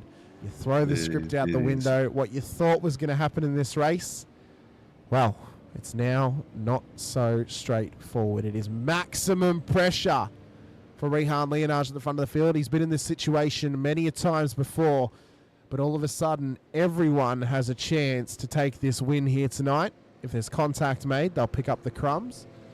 There's even possibilities of podiums on the line for some drivers as well. Still got 3 more cars to unlap. Here we go. 005, Steve Vella's coming past now. Jack Andrews as Shane well. Randell is passing. The last one will be Troy Dooley. I'm not sure if they'll let Cowie. Oh, Cowie's going as well, yep. Just wanted to, since we're on a safety car, I just want to quickly show off delivery. Very quickly. We didn't really get a good chance to see it. And, watch the prediction, Sinker. Leonage is going to take this, but it's going to be the minor. It's going to be the minor. Connor, be careful. He really got absolutely collected then by Cowie. Yeah, there's the last few cars. Where are we? We're going to have to do another lap. How are we doing of time? We are down to 6 minutes left. That last. So we'll probably have a 5-minute sprint to the end. Yeah. It might be a bit less actually, about 4.5 minutes to the end, I reckon.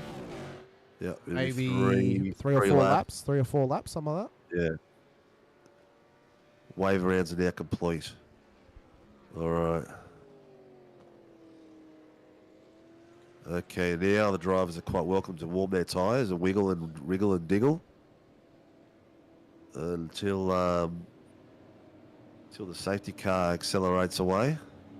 Then they need to stop wiggling and form a nice straight line behind each other. No Verstappen's trying to peek out the window. Andrew Rushworth in the chat. I still think Rehan has been scrolling TikTok this whole race. Oh, I wonder. I mean, he's an ultra smooth, cool, calm, collected driver. Brings the discipline into it, which I'm sure he's learned through his years of karate training and stuff like that. He would be focused like crazy, mate. He's a pro. I think one of the best things, as someone who's also trained martial arts as well, one of the best things you can ever take away from it, not just from the fact you can actually defend yourself. What did you do, Kung Fu Panda? No, I did Taekwondo. Oh, I thought you might have done Kung Fu Panda. No, I did Taekwondo. But one of the things you take away from it is you take away the discipline that it teaches you. And that is one of the most important things when you are behind the steering wheel of a race car at the front of the field, to not push too hard too early. Now, obviously, there are some needs to push hard when it's early because you need to be able to break away from your competitors in behind. You've also got to be able to defend against them as well. But right now, it is going to be Rehan Leonage and Connor Nixon battling it out for the win of this race. Dylan Gray, Darren Lobb, Ty Delaney, Blake Delaney and friends lurk in the background. Control line.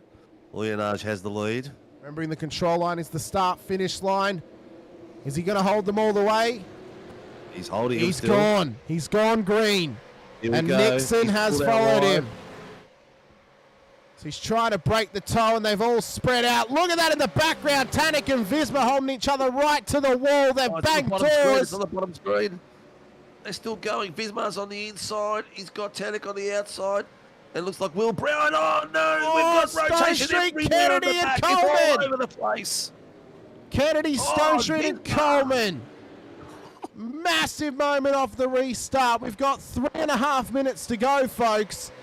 And I'll tell you Nixon and what. Leonage, this battle, and even throughout the field with Tanik and Visma and friends, it is heating up towards the check-in. Still going. Tanik's battling down there like crazy. There was Visma took the whole curb and just bunny hopped it all the way across in front of him. It was crazy pass. This has been an unbelievable race thus far. That's still going on. Tanik's gone out wide. He's out the dirt. He's got one of the Lake Edge boys beside him. That's Doddsy. They're going side by side. Doddsy's got him, but he's into the wall. Oh, Doddsy, what happened? I think he might have just hooked some grass. Look at Leonage. Needs to be careful of the weaving. He only gets the 2 moves down the straight, remember? Yep. So he needs to defend this within the rules. Nixon is right on him right now. Coleman's had another incident in the background, but we're going to stick with the front-end battle of Leonage and Nixon. It is all on the line for the lead of this race. Lob putting maximum pressure on Gray. There's where Coleman has put it into the wall. And he's still parked up, waiting to let everyone past him. But this is pressure. I've got the battle on third place. We've got Dylan Gray, Darren Lobb, Ty Delaney, Blake Delaney, all fighting with those guys going left and right. The boys are absolutely smacking it out there. There is no curb that has not been beaten up tonight. These drivers are driving like absolute gladiators at the moment. It's maximum pressure moments. We're going to have 2 laps to go of this race. 2 laps for Rehan Leonage to survive at the front of the field. That's 1 move across the track. He's done it only with 1 move. That's good. We'll be keeping an eye on that. He's got a good gap there. He's got 3 tenths there. It's hard to pass the 3 tenths. It is. He can get side by side, but he's still got to make the move. We've got Darren Lobb sneaking there, look under Dylan Gray and Ty Delaney, making sure he's there as well in case Darren makes the move. And behind Ty is Dad, Blake. Up through turn 4 now. Nixon right on Rehan Leonage. 3 tenths is the gap. He's got the toe off the back of the Phoenix Racing Team machine. It's a 1v1 for the win of this race from Drop Bear and Phoenix. Battling it out. 1/10 is the gap through turn 6 at the top of the hill. Down the S as they come in towards Dandenong Road. Nixon not quite close enough to shoot the half up the inside. He's trying to get the run on him now. This is going to be one hell of a final lap strap between the top 2 cars on the road. Down through 11 and 12 now for Nixon and Leonage. The battle's going to continue on. White flag's going to be out. This is the last chance for Connor Nixon to get this done. If he can't do it at 1, he has to try and line it up for turn 6. Tell you what, while you're trying to run out of breath just there, Dylan and Gray and Darren Lobb are doing exactly the same thing in the bottom with Ty Delaney smoking in the back of Mr. Lobb as well. So the battles for these podium positions are going crazy. Did Tanik touch Doddsy? Not sure. We can have a look at it afterwards. Up through 4 now comes the leaders of Leonage and Nixon. You can see the battle happening in the other screen of Lobb, Gray and the Delaneys as well. Down towards turn 6 they come now. Nixon not quite as close as what he was last lap. What's the plan here? What's he going to try and do on Leonage? Leonage covers the inside line. Down the S's, Nixon, does he shoot it up the inside? No, he can't. Not quite close enough. Up towards 11 and 12 now. And Leonage, after being put under the maximum pressure that he could towards the end of this race, round the final corners, the battles are still on! Oh my God! Up to the line! Rehan Leonage takes the win to Connor Nixon. Dylan Gray survives to P3. Lob Delaney, that's Blake, to Ty Delaney for the top 6.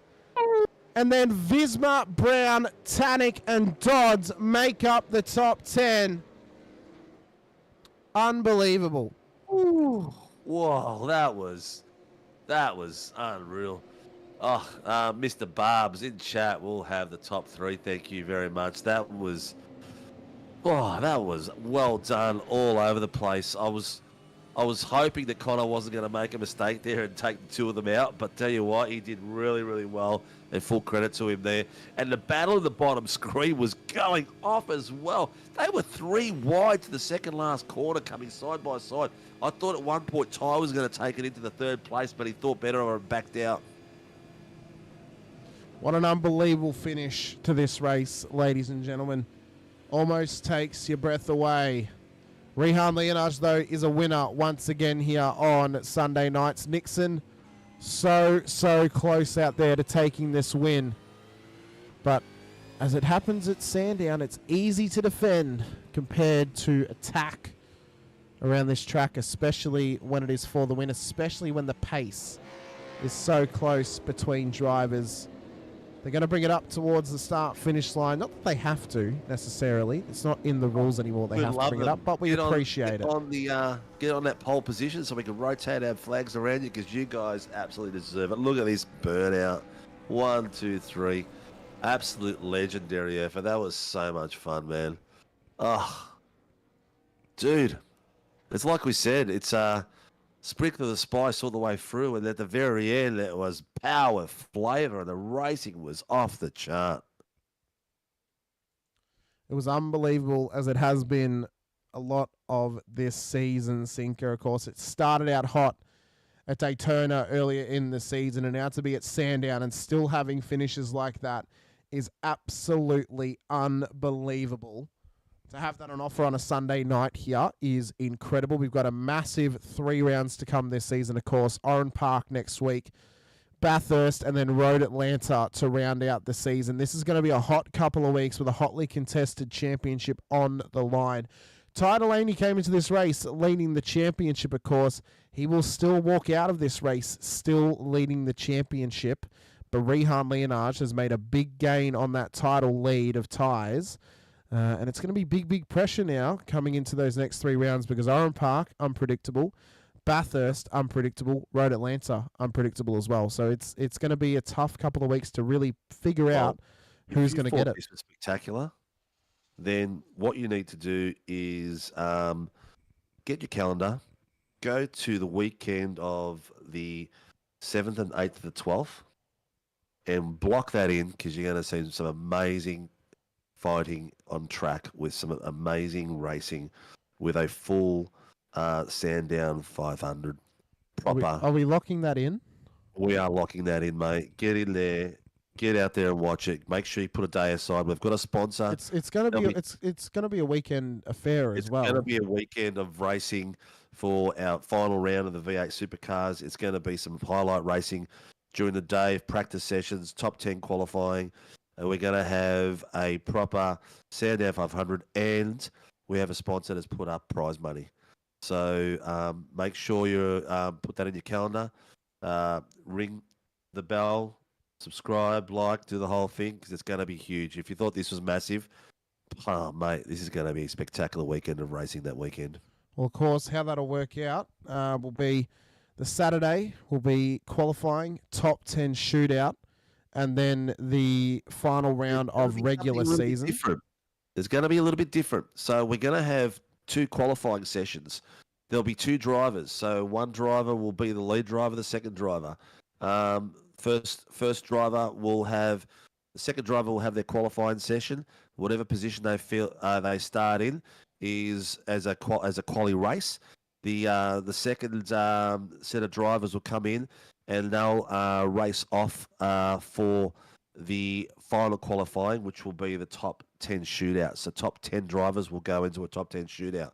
So it's going to be pretty spectacular. It's not going to be something simple. It's going to be full on and off its nut, and you're going to love it. Well, it'll be very interesting to see how that all plays out. That's a lot of racing for a lot of drivers. It is across a lot of one racing. weekend. You know I don't know. I don't know if that will. If you want to win the money, That's you true. got to be with the honey. That's true. That's true. Well, we'll start out though by dragging in Dylan Gray here tonight. Mr. Gray, after massive pressure from Lobby and friends, you've come home P3 on the road. You didn't blow the engine tonight.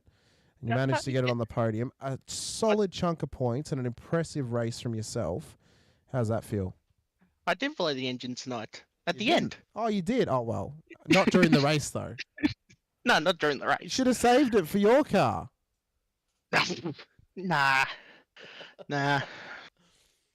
I'll have to go into a different category for that. Vic V8's, mate. It'd be a good category to go into. Nah, go into pre-production. Well, how do you feel after that, mate? Because that was some big old pressure from Lobby and friends. How sweaty's that seat at the moment after having them hounding you for the final couple laps on the sprint home? Let's just say that was one of the toughest. It felt like I was racing, real life racing in that last bit. That's how tough it was. I was going, holy crap, this is going to be a fight to the end. Mate, we love to hear when events like this can end up being big pressure moments, make it feel as realistic as possible. It was a long race, of course, and as always with an enduro, safety car comes out at the end, and everything that's happened the 60 or 70 minutes before doesn't really matter. It then comes down to that final 10 minutes towards the checkered flag. It was a long one, mate. I mean, how are you feeling after that? Obviously, you mentioned feel like you were real racing in the final bit. It was a long time in between, the final sprint home and the first pit stop of that race. What was it like in that midpoint where you're trying just cutting laps, getting closer and closer to the end? How hard is that to keep the mentality across those moments and just keep yourself in check towards that final sprint home? It was tough. It was like, in the first instance, don't get wheel spin out of the corners and all that to save the tyres. Maintain certain lap time, go to lap number, and that which I was trying to do. Then once I had Ty and Lob catch up to me, I was going time to push it, and then I started killing the tyres, and then the safety car came. I was happy I could cool the tyres down so I can try and hold on full of P3, but I thought P3 was going to go at the end when Ty made it three wide at coming into the last chicane. I was going, oh no, don't kill me, please. Well, mate, you managed to survive and you managed to come home third best on the road here tonight. Let us know who helps get you and DK Motorsports out on track. Anyone else you wish to give a shout out to as well, mate? For myself, Sinker, and the rest of the league, congratulations on P3 on the road here tonight. Big shout out to Matt Haywood for doing mine and Jack's paints tonight, retro theme and that, GeForce Gaming, Suit Speed, and High Octane Images. Very good, mate. Best of luck for Oran Park next weekend. Look forward to seeing how you go out there, and if you can back up the performance you had here tonight, mate, you should be on for a great chunk of points once again. Me and Oran Park don't go well. Oh well, we'll see. We'll see how well you do in the old housing complex of Oran Park. I might end up in a house. Oh well, we'll have to wait and see, mate. Be good. We'll let you go, and best of luck. Cheers. Well, Cinco, don't we love hearing when pressure from another competitor makes you feel like you are real life racing on the sim? Unbelievable stuff. It's exactly what it's about, isn't it? It's the top 10 shootout does it to you, and then the intensity of this track, you just don't have a break, do you? It's really that's don't. what makes it so hard. It's all these different elevation changes. There's corner differences, and it's all compact into a small track. So you're on the go all the time. The only break you will get, and that's if you're not in a tow, is down the main straight. Even then, it doesn't really feel like much of a break because you're blinking, you're at turn 1. And then even on the back straight out of turn 4 up towards turn 6, you blink and you're at turn 6. You got to set it all up. So it's tough. 100%. Well, so it's a great bit of fun out there. It really is. We'll drag in Mr. Nixon, who finished Pete on the road tonight. Mr. Connor Nixon, you tried to apply as much pressure as possible on Rehan Leonage to get the move done for P1 on the road tonight, but just unfortunately wasn't quite close enough in the end. But a hell of a race for you to get it up in your P2 with the pace you had, mate. How are you feeling after that race? Yeah, good. I was just saying to Rehan that it's good when you actually have a setup under your car and not something that you've just thrown together last minute, And yeah, like the car was a rocket ship, all week. It's just been super quick. It was quick straight out of the gate. This is what I used last year when I was with Vermilion. So pretty much just bolted this thing on. Matty Jones and myself worked on this one last year. So things are rocket ship, and it's good to, come back after 3 months of just having a break, do a bit of NASCAR, get back in this thing and finally figure out this car. And Rehan and I were just joking. It's funny. I've just finally figured out the car, and I don't know, a bit annoyed at that, but awesome race. Awesome race. Well, it was good to watch, mate, from our perspective, especially the last few laps, mate. That started getting hot. I said to Hamish, had my fingers crossed that you weren't going to have a brain lapse and just do something silly or a concentration gap. But it was so close. You guys are so close on pace for the last few laps. It was a spectacular drive, mate. Yeah, like the whole race, we were just close. Like the strategies were completely different. Like my tyres hanged on really well. I'm running some really nice stuff in the rear. So like even with one set of tyres and God knows how many laps on it, I think it was like 50 laps. The thing still had 61% on the rear tyres. So yeah, I'm pretty happy with that and had some good pace and but yeah, I think we were pretty much exchanging half a tenth each lap. Either I'd gain on him, he'd gain on me. Like it was just a good swap. But yeah, kid's awesome to drive. He's really respectful kid, and yeah, Laz has raised him well. So as you could probably just tell on how he drives and how he presents himself. So yeah, it's always great to race with people like that. People that are not interesting to say, but yeah, I didn't want to do anything big. I don't know the rule book inside out in this league. I've been doing a lot of NASCAR, so if I went for a lob, it'd probably be some door banging. So yeah, I just didn't know how much I could push and how much I could really throw it. But he was quick. Like I only had one opportunity, and that was last lap, turn one. So yeah, that was a good race. Well, it made for good viewing, mate. Congratulations. Who supports you and gets you on track from the Drop Bear Nitro team? So obviously Drop Bear Motorsports, they've been just epic to work with. They've been just a good change of scenery this last, I think, 6 months, 5 months. They've just been awesome to work with. Been really working on the international stuff recently. I'm currently going over to Europe to race one of the biggest endurance team with them in a GDP in a couple of months. Then, yeah, the sponsors, NeuroPower. Still not on this car because we ran a retro livery tonight, but it's all over my helmet. So NeuroPower's been a great help. It's a good cause. It's a non-profitalised organisation that, help, me, Scotty Rankin, people that, a little bit disability-wise. I hate the word disability, but, they've just been awesome to work with. Yeah, I love running them on the car. Then who else have we got? So Nitro Racing, obviously, I've been working with them in the States for American stuff. It's been really good to work with those boys. Some of them are 7K in the oval stuff, so it's been good to learn how to drive properly. I think that's the big reason why I've got pace coming back and a better mindset and how to race properly. Just, giving people room and racing smart, not really racing dumb. So, yeah, big thanks to them. Then other sponsors I can't say yet. There's some big stuff in the works, but who else? Yeah, and CN Dock Shops. I've opened up a setup shop, so if anyone wants to check it out, just started up recently, like a week ago. We've already got some really good customers like Sean, Jared Eckerstone, and a couple more. I almost signed with the team as well. I won't mention that, but it's going in the right direction. So yeah, CN Dock Shops. If anyone wants to check it out, come buy us up and get some coaching as well. Yeah, congratulations, dude. Well done, and hope the rest of the season goes your way as well.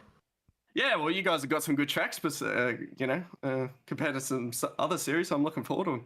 Well, yeah, tracks for season 4 will be coming out midweek this week, so keep your eyes out for that because season 4 will be launched soon as well. Still based on officials next season as well, so we will still be mirroring officials. Yeah, okay. Hopefully they're not absolute a certain word, but yeah, no, look. But yeah, just want to say big congrats to Rehan. Thanks for the broadcast, boys, as usual. I normally don't say that. I know a lot of teams do, but I really do enjoy watching it back. Sinker's, interesting points, and Hamish is just an all-round good commentator, so yeah, it's good to watch. All right, take care, dude. Cheers, mate. Have a good one, fellas. Thanks, Connor. You too. All right, we'll drag in momentarily the kid. It's interesting Connor calls him a kid when they are not that far apart in age, Sinker. No, not at all. There's like a 5-year age gap between them. So, No. we'll drag him in though. Young Leonage, after maximum pressure at the end of that race, mate, you managed to come home with the chocolates in the end. Oh, how was it just under pressure from Connor there? We saw you weaving across the track with an illegal 2 moves and just trying to hang on to this thing, and you managed to in the end, mate. Disciplined, high quality, high caliber driving from yourself once again. How does it feel to get that done after 70 minutes of racing, a slight break with a safety car, and it all of a sudden becoming a 10-minute sprint to the end?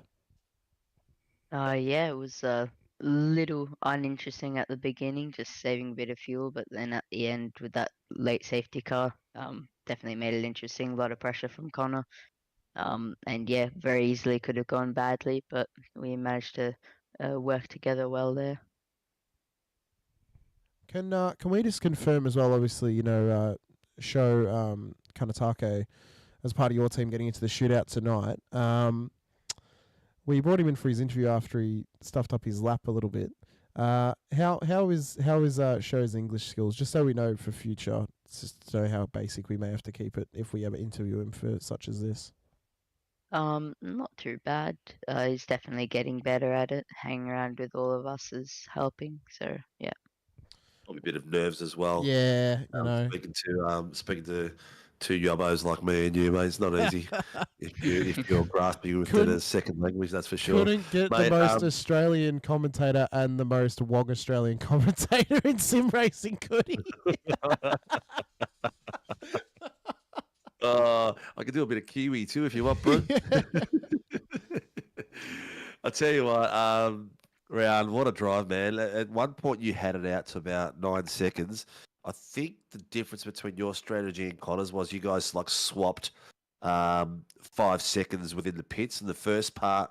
I think he caught you back 5, then you caught him back 5 later on.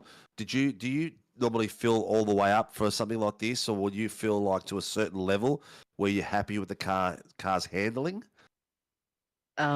Generally, it just depends, like where people are around us, and obviously with the one set of tires here, we don't want to fill all the way, because then we'll have a bit of extra time for tires and stuff. So, yeah, it all depends on just like what the strategy is and what people around you are doing as well. If they're pitting before you, so yeah. Yep. Nice. Did you have a spotter tonight? What was that, sir? Did you have a spotter tonight? Yeah, of course. Dad's always here. Nice. Well, you guys seem very well organised, mate. And I'll tell you what, on track it looks good. Your shout out to your dad for your setup, because I was watching it with Hamish during the race, and no matter how aggressive you were on some of these curbs, the way the car settles, like on screen, it's already past us, but they'll come up shortly. On screen, you'll see when you come up to the curves, it does take off into the air, but when it lands, the rebound is just so subtle. The car just looks planted all the time. Here we go now. Look at this.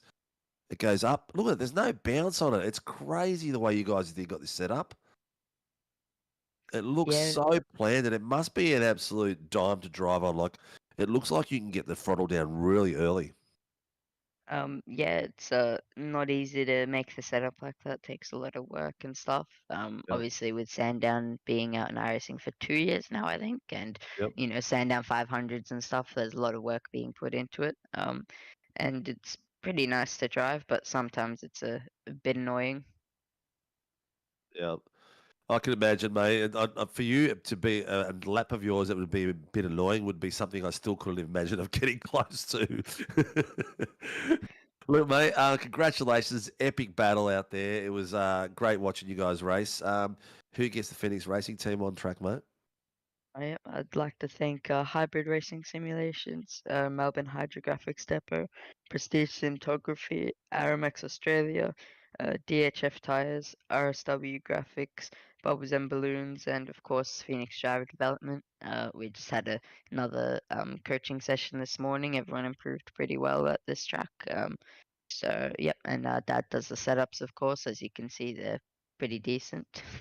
Yeah, I'd like to thank admin and race control, and you guys, of course, for putting on the show.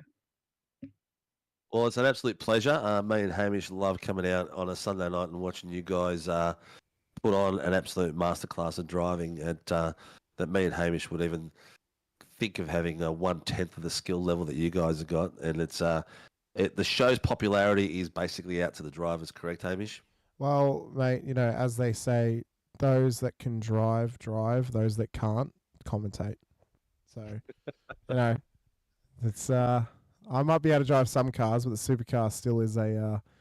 Well, I'm okay in a supercar, but I'm not anywhere near Rehan's level. That's for sure. I'm probably like split 2 on Tuesday level if I put practice back into racing the supercar. But it's a tough task, and you guys make it look incredibly easy. It's easily the hardest car on the entire service, in my opinion. It is one hell of a beast. Not only to race around here that quickly. I mean, Sinker mentioned your setup, Rehan. It just looks so planted. I'd love to cut a lap in that thing just to see what it feels like, because it just looked incredible. It looked absolutely stable as all hell, and just looked like you had the confidence to push this thing in every single corner around this Sandown track.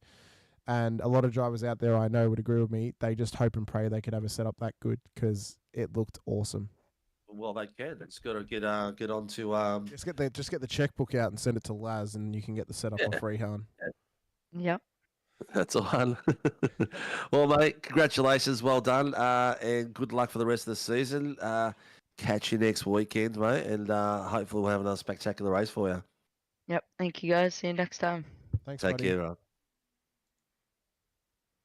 Well, I finished to a spectacular race, mate. What a way to finish it, huh? Safety car in the last 5 minutes. It got me and you on the edge of our seats. You were calling the top screen. I was calling bottom screen. It was action going left and right. I feel like we almost need like 2 channels of commentary for those moments. So it's like you can hook into the front battle, you can hook into the P3. Yeah, it was good. It worked out fine between your pause. I was onto the second screen, and it was you back to the first screen, and then the boys just went across the track, and it was like, whoa, that was just one hell of a finish. That was crazy. But you know what? Unfortunately, every race has to come to an end, and it does, mate. It does. Yeah. But it has been an absolutely epic one once again, ladies and gentlemen. We so appreciate your time joining us here on SRW TV.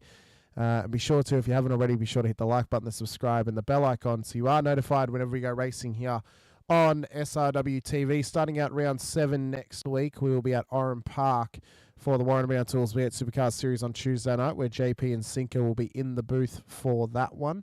Wednesday, for the Cooler Master Super Formula Championship, we will be heading over to Monza for the next F1 Shadow round, as well as round 7 of that series. That's going to be absolutely incredible.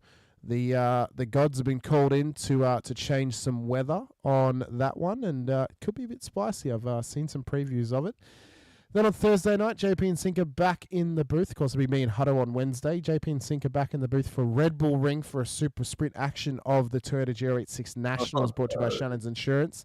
That's going to be interesting, especially running the national circuit as well. So they're running the short variant.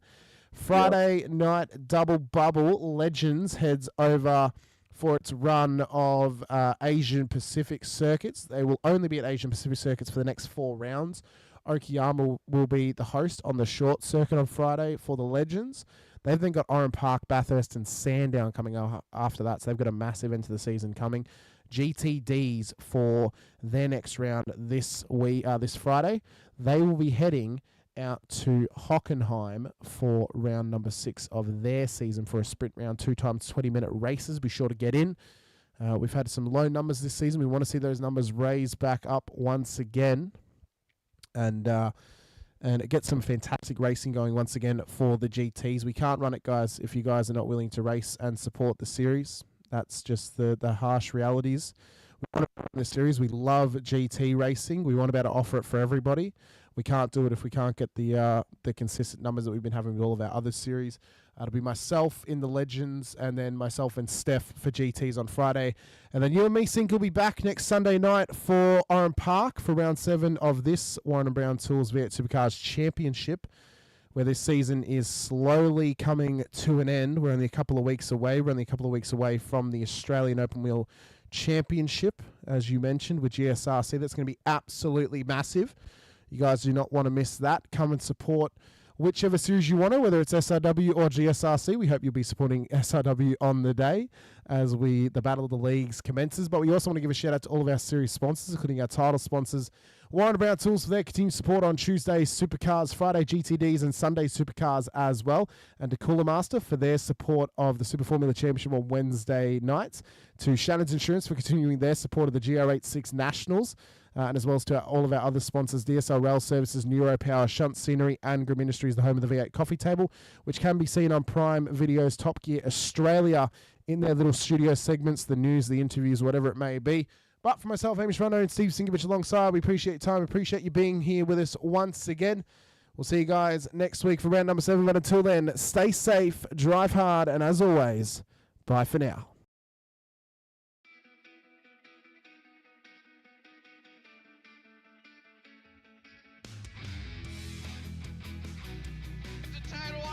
Amazing how it's clash heads again. This is like Chaz Mostert and Cam Waters. Almost the same situation. Better contact going down the hill. Sam Noble wants to sniff on Dave Coleman now. Sam Noble bottle right now because, tell you what, Bruce Tanak and Jamie Dyke just absolutely